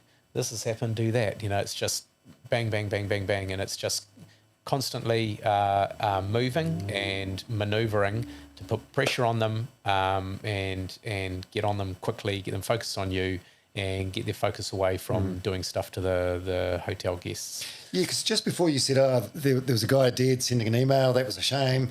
At the time, you're just so busy and so focused on your job that you just can't have any sort of... Yeah, my mind, I mean, that's that, but the problem's there. The problem's there because they're either going to kill the Afghan National Police, who aren't designed for this stuff, and they're a pretty well-armed force. I could see it. RPGs, automatic fire. Then I'd seen they got the grenades. They got the 40mm grenade launcher as well. And then you've got the families outside. So it was a very easy decision to make. Let's just get them focused on us. We're designed for this. They're not. And let's get it done. So So yeah, I don't know. So going back to the stairwell, obviously that guy detonated, and then what we found ourselves in past that point was we ended up getting a very heavy weight of automatic fire come down on us, and then that was followed up by grenades. And I'm not too sure how long that went on for, but it went on for a little bit. The first grenade that dropped by Steve's feet. And then he ran out to the fourth floor. The door was open, luckily, but the grenade pretty much followed him all the way out. He turned the corner, and it followed him out, bounced into the... don't ask me how. This is like a fluke. It was like attached on by a string. It's like a piece of string got tied onto his back. It was tied onto the grenade, followed him all the way out into the fourth floor, exploded, threw him on his... dropped him. He would have been semi-concussed for a period of time because I was yelling up to him for a while. He just wouldn't come out. He's on an uncleared floor. We're taking a heavy weight of fire, so I couldn't just easily cross into the fourth floor. It would be madness. So we had to deal with the threat above us and then try and get him out. So, again, we don't know how long the gun battle lasted for in the stairwell there. But eventually we were able to neutralise the threat above our heads and then call out to Steve, and he came around the corner, and we said, "Hey, you're right." He said, "Yeah, I think I'm okay." I think he'd taken a bit of shrapnel up back arms and legs. And then we called him across, gave him covering fire, called him across, and then went down to the third floor and reorganised ourselves. By that time, we had a number of CRU in the stairwell, so we had ourselves covered from pretty much the bottom floor up to floor 3, and then they were starting to clear each of those floors for us. So we had a significant presence in the stairwell there. I gripped up the CRU squadron commander at the time. He was in charge of the 2 squadrons that were there, and I said, "Hey, listen, you guys just start clearing all the people out of their rooms, get them into the kitchen, hold them there. Don't let them go anywhere. Make sure we search them before they come in because there could be a few sleepers. And we're just going to carry up to the top of the roof and deal with that." He said, "Yep, no worries." And it was at this point that when we're talking about flow state, is that I suddenly recognised that I was just calm, like here, just sitting here calm, talking away. It was very strange, and at the time I didn't really know anything about flow. I don't think we're talking about it in those days, but I was definitely in flow now that I recognise it, and my mind was wide open. Made my decision making very clear. My brain had created this mental image of the entire hotel in 3D. Could see all the floors below me. I could see the floors above me. I could visualise that. I could hear the helicopter flying around and around. They were shooting. The terrorists were shooting off at the helicopter, trying to get it, fire, shoot it out of the sky. The boys, and we had a couple of our guys in a Black Hawk helicopter that got picked up in camp and came overhead. So while we were clearing through the building, they were taking out some of the terrorists on the roof. So I could see all of that, and it just made everything very easy for me. Calm, collected, and again, I'm not trying to be a tough guy here. It's just a matter of this is what happened. So I got a small group of badge guys together because they're trained, and we wanted to go to the other stairwell and make our way up there silently. So we made our way up that southern stairwell silently, left the CRU to it. They're making a heap of noise down there anyway, so I would have been drawing their attention over in that direction, which is what was happening. Went up to the top of that stairwell, put a charge on the door because it was locked. There was a steel bar across the door and a lock, and then just came back down, and then I called back to our headquarters and said, "Hey, we're in position to assault the roof. Can you get the helicopter off? Give it some space because, if when we blow, particularly metal, it just goes everywhere, you know what I mean? You don't want that wrapping into the helicopter." So they got into a wider orbit, and then he said, "Yep, you guys are cleared to make entry." And I just said to the boys, "Hey, everyone on that roof is armed, so whatever's in front of us, just drop them, and I'll see you on the other side." And See you on the other side, meaning just whatever happens. Both meanings. We're either going to get to the other side together, or we're not. So, and I'm sure that made sense afterwards. But so we didn't know. We still had unknown numbers, really, and so it was just a kind of a question mark. So it was game on. So, gave the standby go, blew the door off its hinges, threw a couple of grenades out to create space on the roof, and then we moved out into extended line and then started facing in the direction of where these guys were. In front of us, we had these satellite dishes that were standing up on kind of metre-high concrete platforms, and they were sort of dotted all in front of us about, 5 or 10 metres in front of us. And then behind that was the elevator, the shelter for the elevator mechanism that, obviously could pull the elevators up and down. And then we're orientated to the north. So got out into extended line, and then we just started basically putting down fire into areas of cover. And what I mean by that is covers like something hard that they can protect themselves from our fire. And so we're basically doing that to keep them down and keep them suppressed, you know what I mean, until we could get nice and close to them and take them out. There was a guy underneath a satellite dish. He was engaged on the left-hand side. I wasn't really focused on that. That was information I got later on. And then they started moving around the left side of the elevator mechanism room. I was on the right. I could see a leg sticking out from behind one of the satellite dishes. So I started engaging that, came all the way around. And then when I came round on the leg, I realised it was just a leg that had been separated from the hip. So the guy that detonated himself after our gun battle in the stairwell, like I said, he took out a mate of his. So that was a whole lot of body parts. When the helicopter that was circling the roof took out a terrorist on the roof, or a couple of terrorists on the roof, one of them started firing, and you saw on the information that we had after, they started firing at this guy. He dropped, and then he detonated. So he either did it knowing that he was going out, so he detonated as well. So that basically the roof was covered in body parts and blood and guts and bits of meat and heads, and it was just hanging everywhere. So we were confronted with that. The guys that were on the left-hand side started getting into a gun battle with the what we didn't know at the time, but was the remaining terrorist. All the rest of them had been taken out. And they started getting after it. It's like, and so we decided to come round to try and put pressure on him. He must have looked around the corner to see if he could do the same thing that we were doing, get around behind the other assault group, and he must have seen us coming and thought, the gig is up. And then he just stepped back and just boom, detonated himself in front of us. It was quite a significant blast. Came around, cleared, make sure everything was clear, got to the top of the northern stairwell to make sure the guy that we'd neutralised was done. He was, and then we came back, cleared the elevator mechanism room, and then... So what does neutralised mean? Neutralised means made combat ineffective, basically. So you can do that in a number of ways, whether you... killing them is destroying them. Neutralising, you could neutralise someone just by shooting them around the legs if you wanted to. They can't really do much else. They're going to be worried about being shot around the legs. So they're just tactical terms. So, that's kind of our first port of call, make them combat ineffective.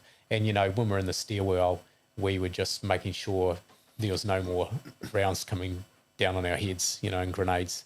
And so once we'd done that and we saw no further movement up there, it was time to move on. And, we still had the CRU that was maintaining dominance in the stairwell. So, cleared to the northern end of the stairwell. And then I got called up on comms that there was a fire in the 5th floor below us. So there was a function room, quite a big function room, that pretty much took up about a third of the 5th floor. And they said, hey, there's a fire on the 5th floor. It's right below you. You might want to get out of there. And I said, okay, no worries. So I got the boys and said, hey, just check that these guys are done, and then we'll go down the stairwell, southern stairwell, and then we'll just start pushing all the guests down, clear all the rooms, push the guests down into the kitchen like I told the CRU to do, punch the fire alarms, get the sprinklers going, and then we'll start getting into that phase of the operation. Went down, punched the fire alarm to activate the sprinklers, didn't work, punched another one, didn't work. Obviously the health and safety manager needs to be fired from that job. Just wouldn't fly in New Zealand, but I wasn't surprised. We're like, oh, here we go. And then then the next problem we had to solve was reassuring the guests that we were security forces to get them out and down into the kitchen. So there were guests like holed up in their rooms? Yeah. Oh, okay. Yeah. So, so we're knocking on the doors and we'd say, hey, open up, security forces, you can come out to the corridor, but a lot of them didn't believe it. So it took us quite a while to get them down into the kitchen. So we... I suppose a Kiwi accent or English language would go a long way. It would, because initially the CRU were doing it and they were having real problems with it. So, we just started telling them to come out and then they just started coming out. We did searched them, brought them into the kitchen, held them there. We told them that, we're ISAF, SOF, International Security Assistance Force, Special Operations Forces, to stay in the kitchen. By that point, we started seeing more Afghan security coming into the hotel. So we used a component of the police there to provide protection for those guys in the kitchen. So I didn't have to put any manpower from our end in there. And I just said, hey, just hold in here until I say that it's clear to go, because you don't want to be going out the doors because we don't know if the fifth floor is clear. That was the only floor that hadn't been cleared because of the fire. There's a lot of smoke. We tried to make entry in there. We sent a couple of guys up there to make entry. It was just too hard. We're not firefighters. We don't have, breathing apparatus and that type of thing to get in there. And the fire was still raging. So we did that. The Afghan firefighters arrived and they had AK-47s slung, which is not what you see in New Zealand. So that was entertaining, but I can see why. And they made their way up the stairwell and started putting the fire out up there. Anyone coming out into the fifth floor wouldn't have made it far. So we knew that, we still had the advantage of time to get in there so if there was anyone up there, they were probably going to be holed up in a room. So I decided to make best use of time, and we took the team up and did a battle damage assessment of the roof, and basically that was just checking all the bodies off, trying to do a count of how many had been killed, and that was quite difficult to do with the amount of body parts that were up there. So we had to figure out what the numbers were.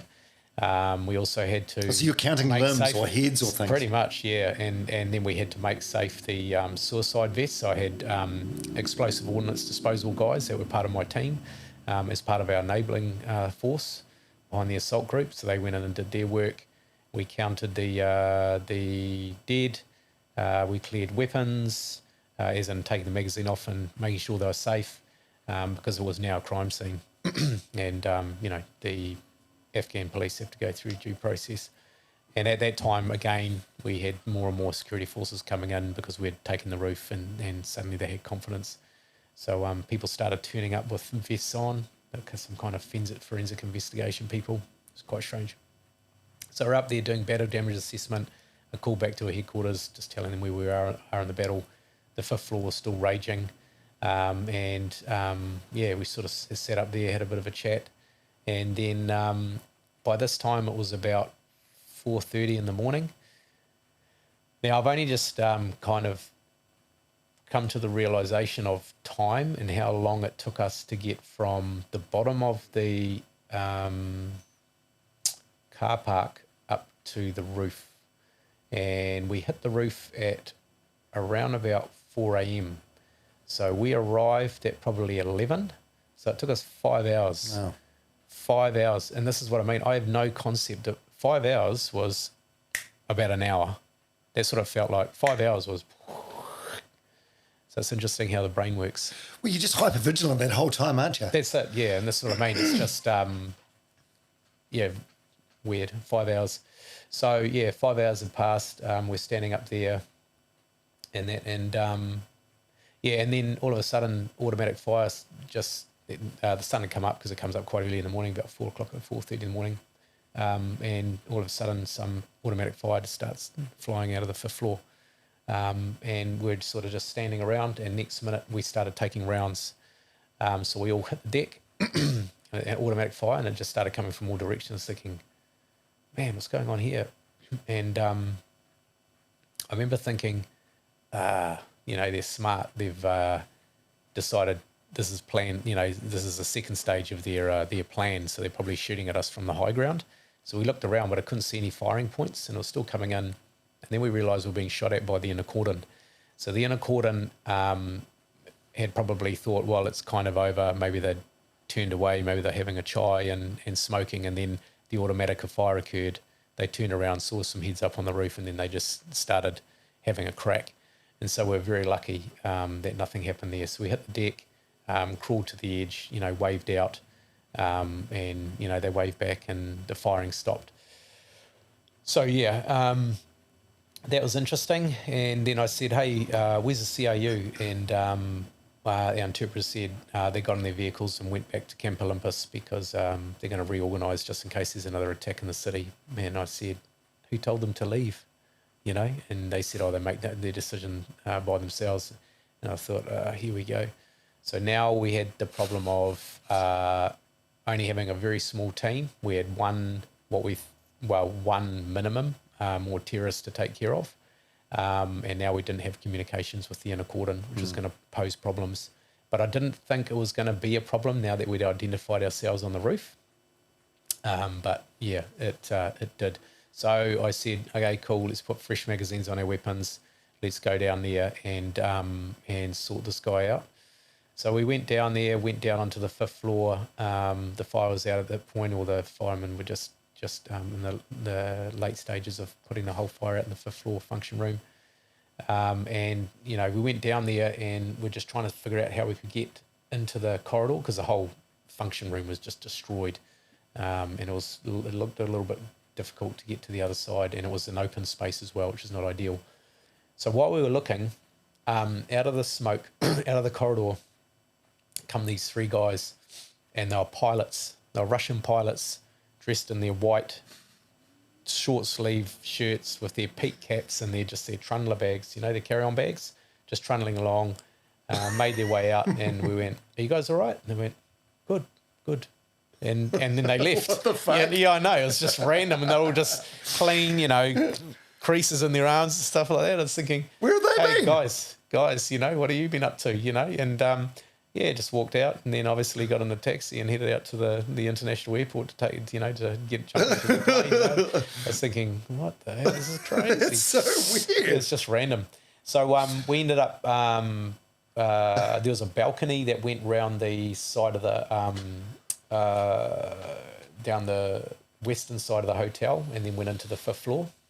So we decided to go where he had actually started firing from. So we wanted to go, to work it back from the firing point.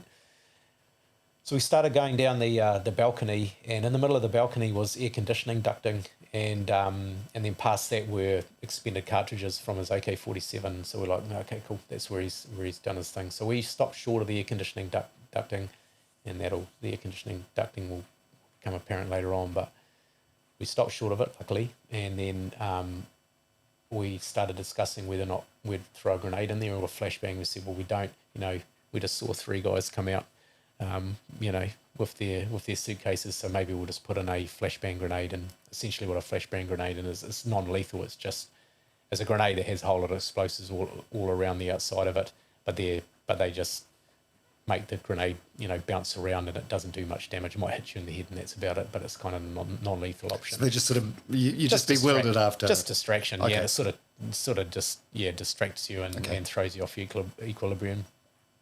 So we see, flashbang. So we threw the flashbang grenade in around the corner, and it just went boom, boom, boom, boom, boom, and then all of a sudden we just started taking a heavy weight of fire from the inner cordon again. Now we just straight away ducked down, and little did we know, and just there was these panels that were across the, the balustrade, and they had gaps like that. So a panel about 1 metre, and then a little gap like that, and they sort of all went down, and there was a railing on top. Now we all hunkered down behind those. And luckily for us, it was concrete, maybe like that, and and it must have been reinforced because it wasn't, these bullets weren't going in and out. What I was worried about though, I was looking up on the wall, and I could see sort of the chunks coming off the wall, but I didn't want to see like big chunks from their 12.7 millimeter mounted weapons that they had on their heavy machine guns that they had on top of their technicals. So we hunkered down. and we're there for quite a while. I can't remember how long. And I turned around and looked back the way we came, and I could see this Afghan policeman looking around the corner, and I was like, get them to stop firing. And he just kept looking at us. And so I got up on my radio and I just said, someone get these guys to stop firing, otherwise we're all going to die down here. And our interpreter, we got our interpreter across, and he put his hand up and was just telling them to stop. And then they stopped. And this, I'm not too sure how long that went on for, but it was, 10 seconds is long enough, and when it's that heavy. If those panels hadn't been concrete, we'd all be dead. The whole assault group would have been gone. And that's a fact. So we were very, very lucky that happened. That's there's one thing that you guys had in common with the Taliban that day. You were both prepared to die. Yep. I suppose they went there knowing they were going to die, to become martyrs or whatever. But you guys were prepared to die. Yeah, and I mean that's the job, and that's the job. And again, I'm not trying to be a tough guy or anything like that. But it's just a it's a matter of fact. We're there to do a job. That's our job. Just like someone's down the dairy selling you Coke across the counter. I know it's not the same, but it's kind of that's what I've signed up to do. I've made peace with it. I've made peace with it. And that's what we're there to do. And again, and like I've said many times before, it's like training for rugby but never really playing the game. As soon as it's game time, you really want to get into the game. You know what I mean? And so when you've been out of the game for a while, you definitely want to get back in there and see how you roll, particularly in these peak experience, these peak situations.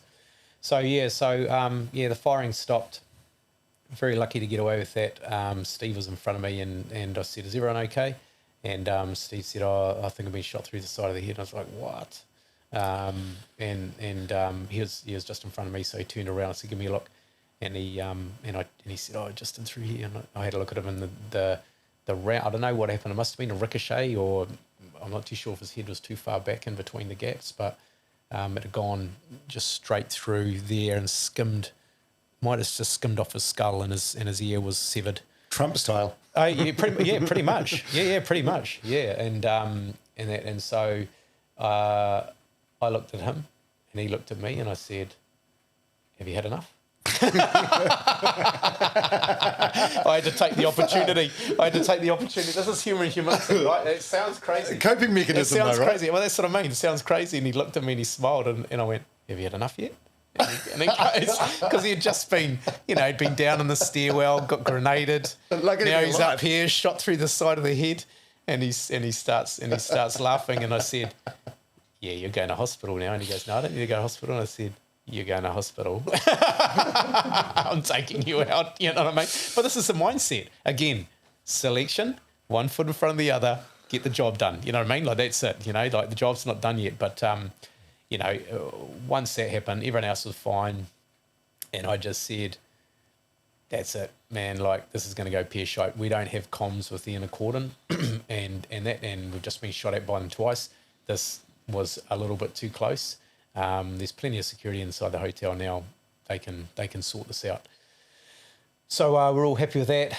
Went down the stairwell. We had a medic down there, so we used him to patch Steve up best he could, and then we sent him off to hospital. Got in the vehicles. I gave a handover to the incident controller on the ground, an Afghan commander. He said, "Yep, no probs." And so we started to make our way back out to Camp Warehouse. Now, what we didn't know is that the CRU had gone back.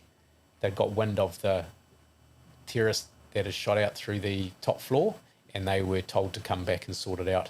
So as we're going into the city, we intercepted them and then followed on behind them, because wherever they go, we go. So although I wanted to leave, we couldn't leave now, because we're in a position, our role was still there to enable them. So you guys like groaning? Not really. No, it was just, now I was just thinking, right, I'm going to have to have a discussion with them about firstly leaving without telling me and what has happened post that. And now we're just going to go through a situation where we have to be real methodical and clear everything completely. Now, so went back, said to the squadron commander, like, "Why did you guys leave us behind? We have no comms connection with local forces." He said, "Oh, sorry, not good." And I said, "Yeah, we're very lucky. We've been shot twice by the inner cordon, so let's get the groups in there, check the floors again, know that there's someone up on the 5th floor, and to be prepared for it. So he said, okay, cool. We'll sit down here, let us know when it's clear, and we'll support you if you need it. He goes, yep, no worries. So everyone got about their business. There's a group up the top. They went around the same way we did on the 5th floor on the balcony, and then they crossed over the air conditioning ducting. A couple of guys got over all right. Another person went over, kicked it, and activated a rudimentary IED, which is an explosive device that basically booby-trapped the air conditioning ducting. Oh. And so that could have been us, you know. Don't know why we stopped short of it.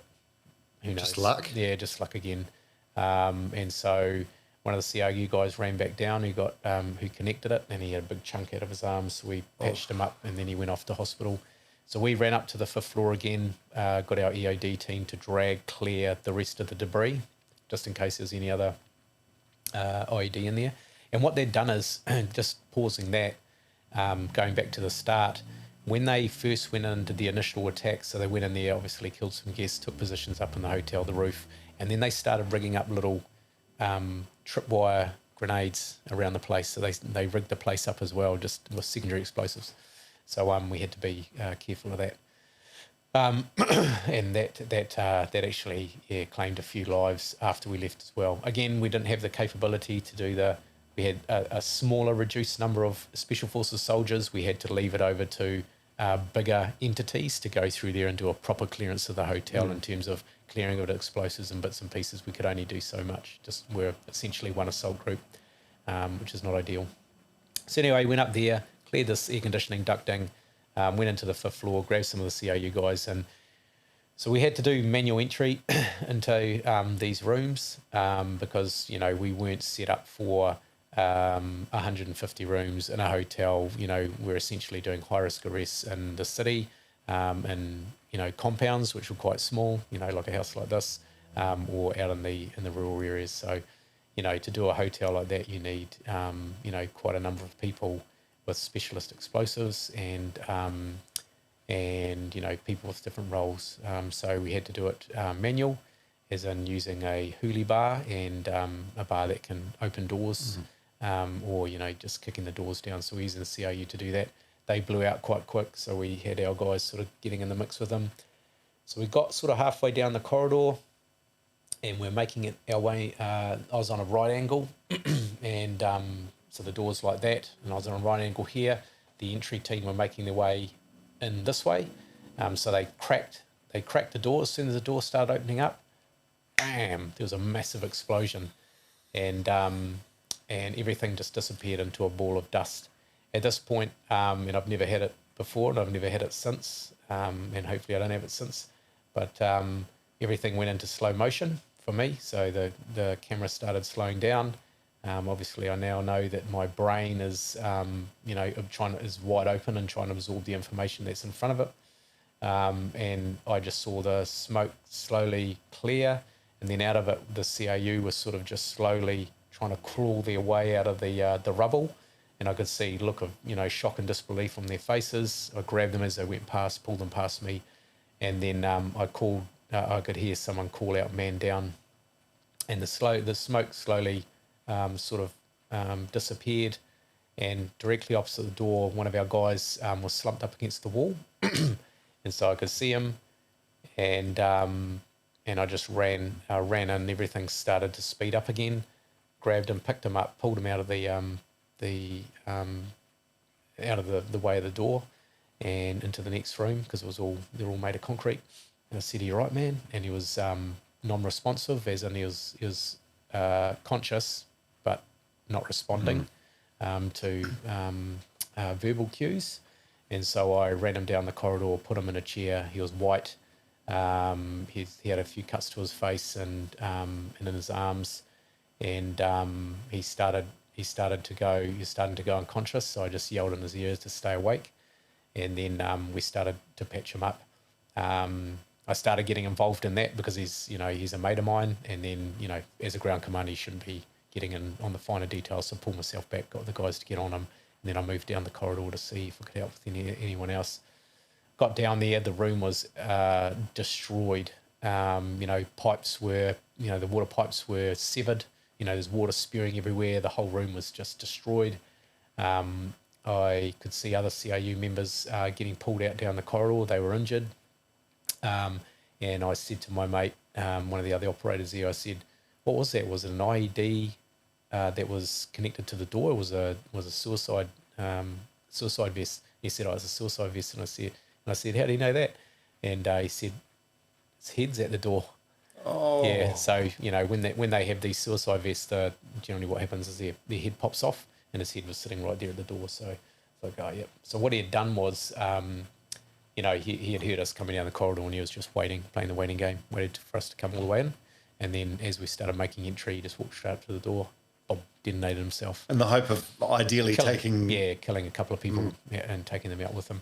So there's an interesting news article from Al Jazeera on YouTube that your listeners would probably want to see. Is that it's actually got the conversation between the guys in the hotel and their handlers in Pakistan. And you can hear the guy talking about how he's just going to wait on the mattress. He can hear us coming, and then he's looking forward to meeting his maker and having a laugh about it. So it's very, very, very interesting stuff. So so the guy that got injured there. So we had obviously Steve had gone to the hospital. Now we had this guy who was injured, and we didn't know.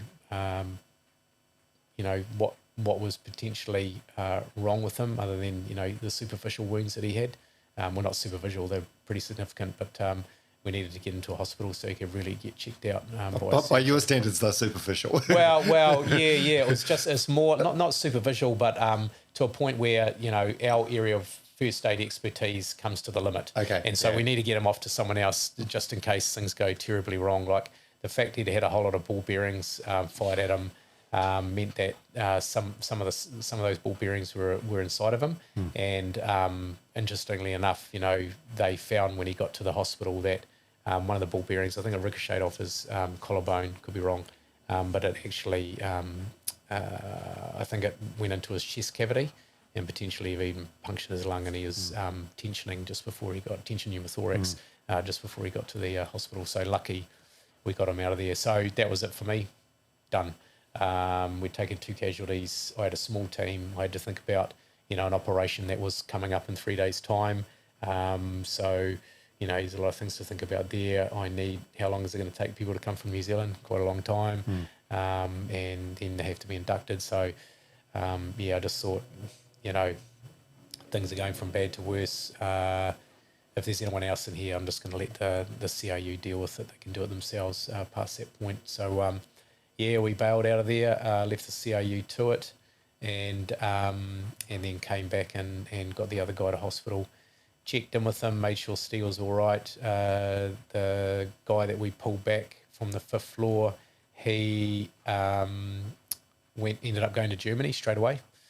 So we saw him off, and then we came back, did a debrief, had a bit of breakfast, lunch, brunch, and then went to sleep, and then sort of debriefed at the command meeting at about 6 o'clock, and and then we're out the door again in a couple of days after that. So how do you sleep after that?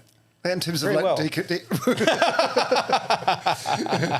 I know you're tired, you're unbelievably exhausted, but just when you close your eyes, like what do you see? Darkness. Okay. No, I know what you're saying. No, I don't see. I just, to be honest, I was that tired. Like by the time we had come in, because it's again, you because of your training, you kind of switch off, but you don't. It just depends. I mean, in Camp Warehouse where we were, I could actually switch off.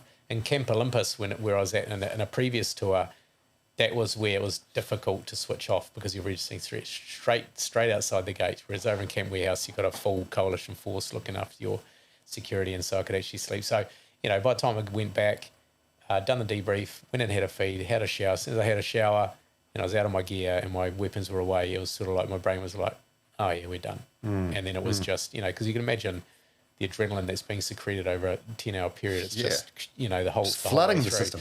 Yeah, and so...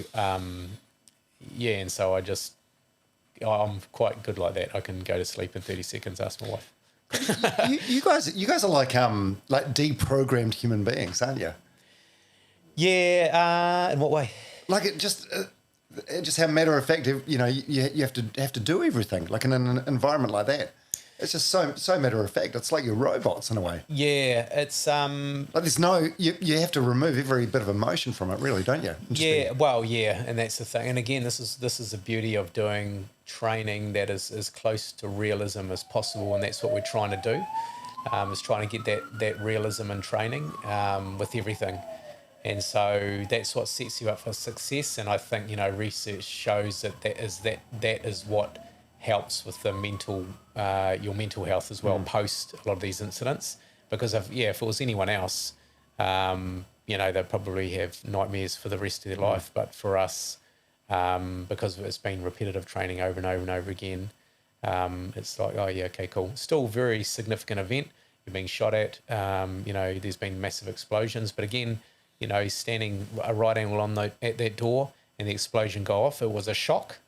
And that's why my brain slowed down. But I've been on a right angle on a door doing explosions for years, you know. And so, it's not like anything's haunted me. I mean, I can't speak for everyone. Again, this is me personally in my life.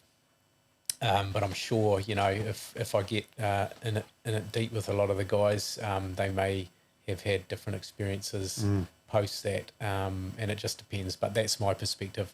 The realism of training sets you up for success. The repetitive shooting and exposure to the different scenarios and the problems that are put in front of you that you've got to solve. The selection course, the front loading of the selection course, and everything else that they put in front of you sets you up for success for the battlefield.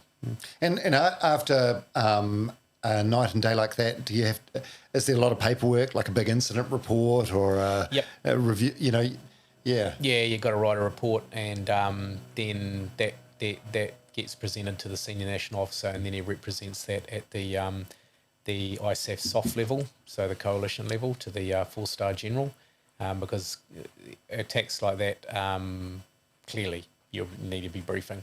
And then obviously that goes back to New Zealand and will go all the way up to the Prime Minister to say that, you know, New Zealand troops have been involved in a significant event in the city, and John Key obviously relayed that, and he said exactly as we said, you know, we had to take over, we had to take the lead, we made that decision, and that was for the protection of not only the CIU, but also, you know, civilian lives in and around the hotel and the security forces. So yeah, I mean, you know, when I talk about this, it is a peak event, a peak experience. It was definitely a culminating point in my career. Like, I'm not too sure if anything could top that. But at the time, you know, one of the boys said, "Hey, I think it's probably one of the biggest operations that the regiment has been on." And I was like, "Yeah, you reckon?"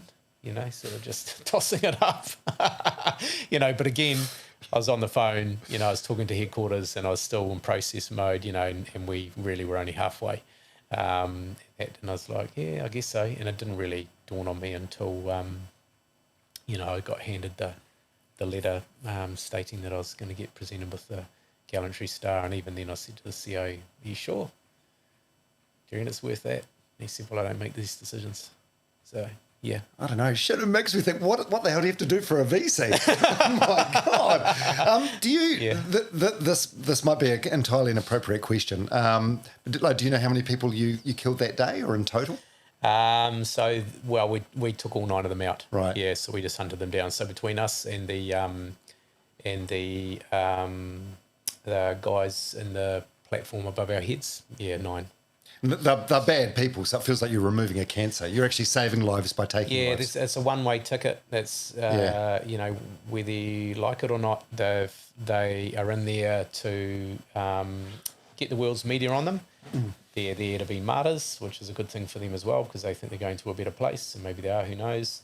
They are there to legitimise themselves as an organisation, a terrorist organisation.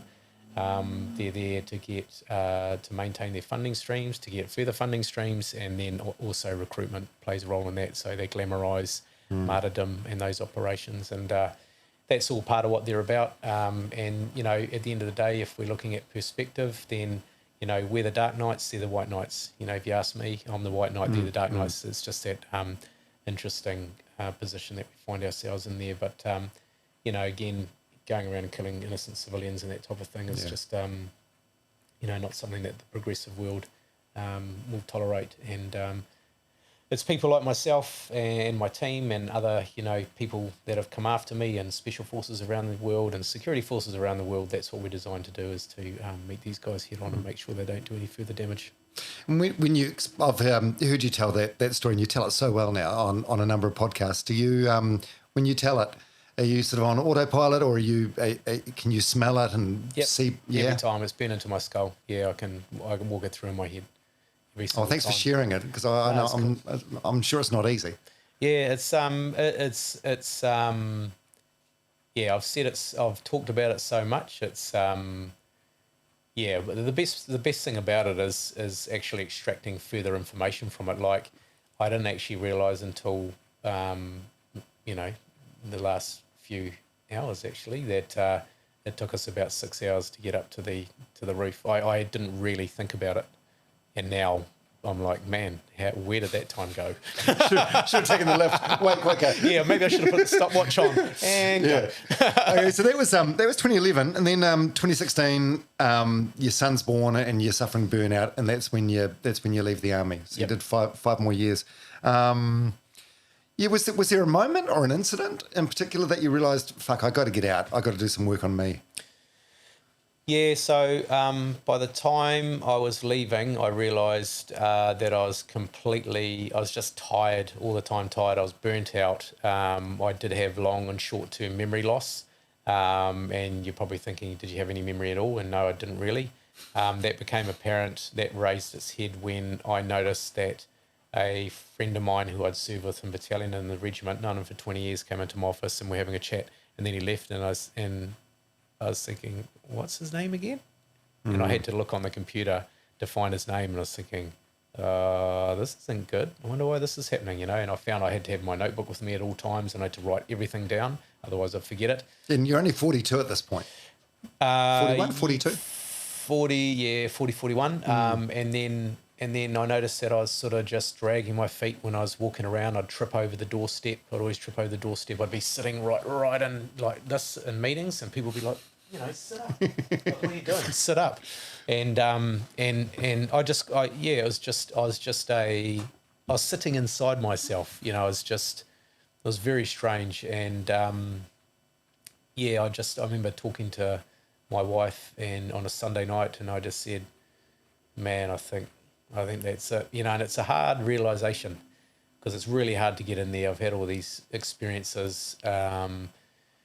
You know, I become an officer, so I'd taken on a new position and career path, and my goal was to like take that all the way. But it was a moment of realization and just being realistic and just saying, am I going to be able to give it my all? And it was a hard pill to swallow. So, my son's there, my wife's here. My wife's highly ambitious. She's got her own path to travel as well. And it was a case of, you know, at that particular point in time is supporting what she was doing. So put on my papers the next day. I had 3 months worth of long service leave. And that was my whole sort of leaving time, if you like. As part of my contract was 3 months. You know, by the time you put your papers in 3 months, and you can leave. So put my papers in, spent a week just putting my gears away, signing out the march out form, left, came back for my farewell, and then I drove out the gates, and then that was it. And this is where, you know, initially it was okay because I thought I was on leave. You know, you had that leave mentality, and then that went into months, and then all of a sudden the realisation I've left. And now I'm not part of the culture, and and then it started unraveling itself, and then I started trying to replicate the pattern, and so the first thing I'd do would be PT in the morning, you know, just be training hard, whether it was long runs or, going out and smashing the assault bike and doing weights and wads and whatever you call it, hour and a half, on the rower, and then I'd come back in. I'd be studying for my masters. I had I was renovating my house. I thought, maybe I'll go and get a pistol, join a pistol club, keep my shooting up, get a rifle, do the rifle shooting, just combat mindset, staying in that mode, to stay close to something I'm comfortable with. And so I picked up on all of that. I also picked up that, and I've said this before, is the, I used to get angry coming home. Was when I was still serving. I'd be quite angry coming home, and so I'd get in my car, and normally, the perception was as a troop commander for me personally was that I needed to be at work before the boys and leave after the boys, and that was just me personally. No one was asking me to do that, but just that excellence thing. Yeah, excellence thing. Yeah, and what I think, how I think a SAS officer should be acting. But my son was born. I had responsibilities at home, so I had to leave at about 4:30 while the boys were still there, and that was a really hard pill to swallow. And so I used to get angry the closer I got to home, come to home, and then put my bag of shit on the ground and expect people to eat it. Not in a physical way or anything like that. Just being, literally being a pain in the ass, and just everyone having to walk on eggshells around you. Yeah, exactly. And distracted, and not really present, and yeah. You just tend to. I mean, it's not just you. Like all of us, you tend to save your worst behaviour for the people you love the most. It's just how it is. Yeah, it's unfiltered. Yeah. It's like your kids, right? It's your kids when they come home, unfiltered. Why? Because because they can. It's a safe space. You know what I mean? Yeah. But you're an adult, so But it happened over and over and over again, and then I just came to realise that I thought she was taking me away from my highest strategic purpose. Like taking me away from work, and what I perceived to be something that was really big and important, and it is. But the most important part of your life is your family, and they're going to be the ones there when everything else is sort of shuts the doors on you. So that was interesting. And so anyway, going travelling forward again to transition, I had to figure that out. I'd have dark thoughts when I was running, and I was using those to motivate me to get my energy to go out on runs and train and just be this, a savage. Yeah. Just what do you mean dark thoughts? Oh, if I went for a run, I'd be thinking about, or even in the gym, I'd be thinking about scenarios overseas, where, we'd come under contact and this would happen, that, just running it through my head. And I just allow that to happen. I just allow my brain to invent any scenario that it wanted to give me the energy to just get after it. And then if I was running, around Papakura, I was thinking, if a couple of guys come around the corner, I'll do this and that. Just crazy. Just why? Why? What was the point? And so I slowly started picking up on that, and then I would pick up on that, and then I would start overlaying that with positive thoughts. So I started thinking about things I wanted to do, I wanted to build a security company, like niche. So I started just, as soon as that would happen, I'd just start going into design mode. And I'd start designing things in my head, or, something that I wanted to achieve in skydiving, start visualizing that, where I wanted to go, planning. And then it literally took about 7 weeks probably.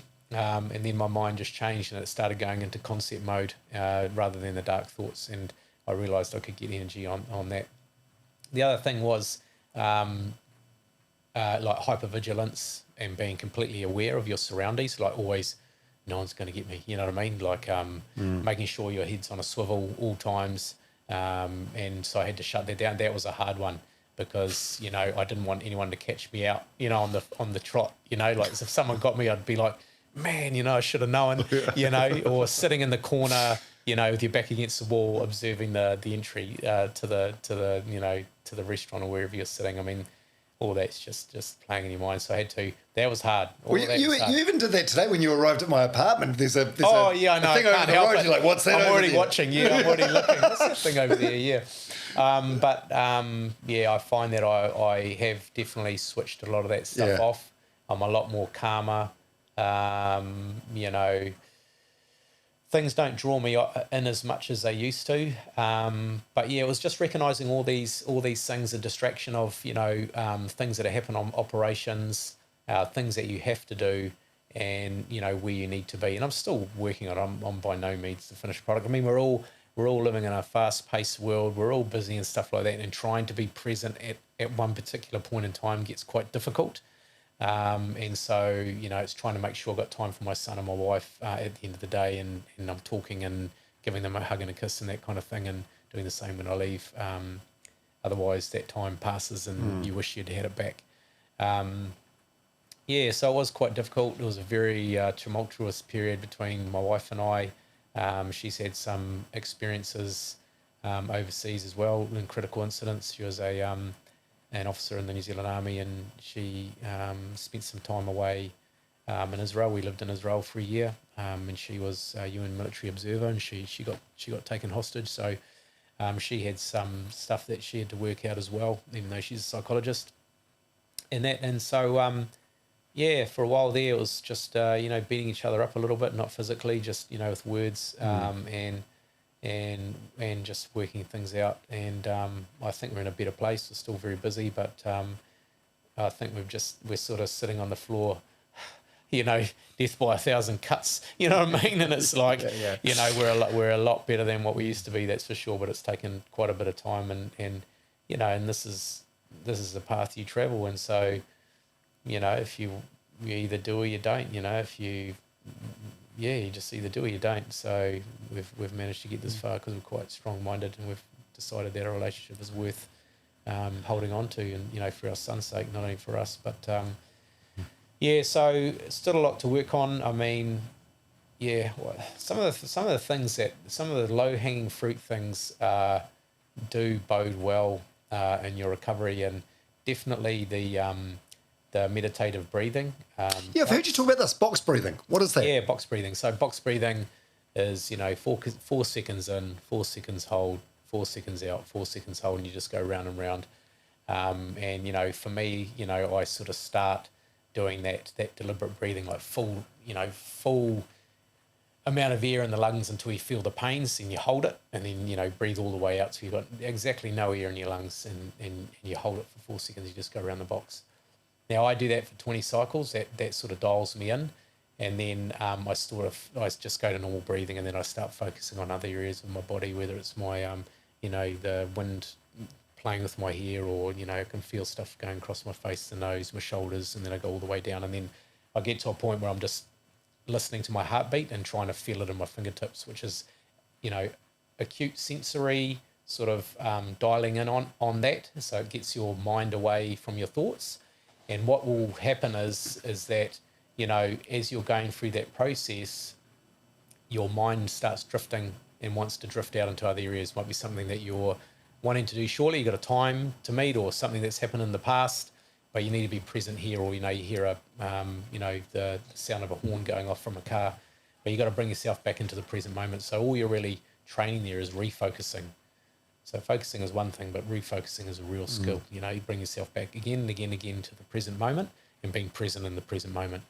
And once you get that, you become a lot more aware about your, as well as with the breathing and going back to yourself, you start becoming more aware of how you think and feel about things. So controlling your thoughts, how you're feeling at this point in time, putting yourself in a better position emotionally. And now, as I said before, is that, it's kind of like a, one of those monitors at a hospital where you can see the heartbeat going on. They've got all their vital signs. I can track my emotional state at any given point, and it changes all day long. You might wake up, you haven't had coffee yet, you might be a little bit grumpy or sad, have your coffee. How do I feel now? Coffee is one of those things that either gives you a real good boost, or it can do a number of things, depending on what you're doing. But I try and set myself up for success there. And then if I'm not feeling too good about things, I'm questioning why that is. I'm not just running with my emotions anymore. We all have that ability if we become self-aware, and that is through breathing, essentially, is what's allowed me to get there. Not only the fact that breathing brings you back down from your sympathetic to your parasympathetic nervous system. People can look that up, but all the research is there about the benefits of breathing and refocus. And I think it's helped me hugely in engagement with others, being present in the present moment for meetings and that kind of thing. And there's always a training scenario in front of you. You know, a meeting's a great one. Staying present for an hour, try that.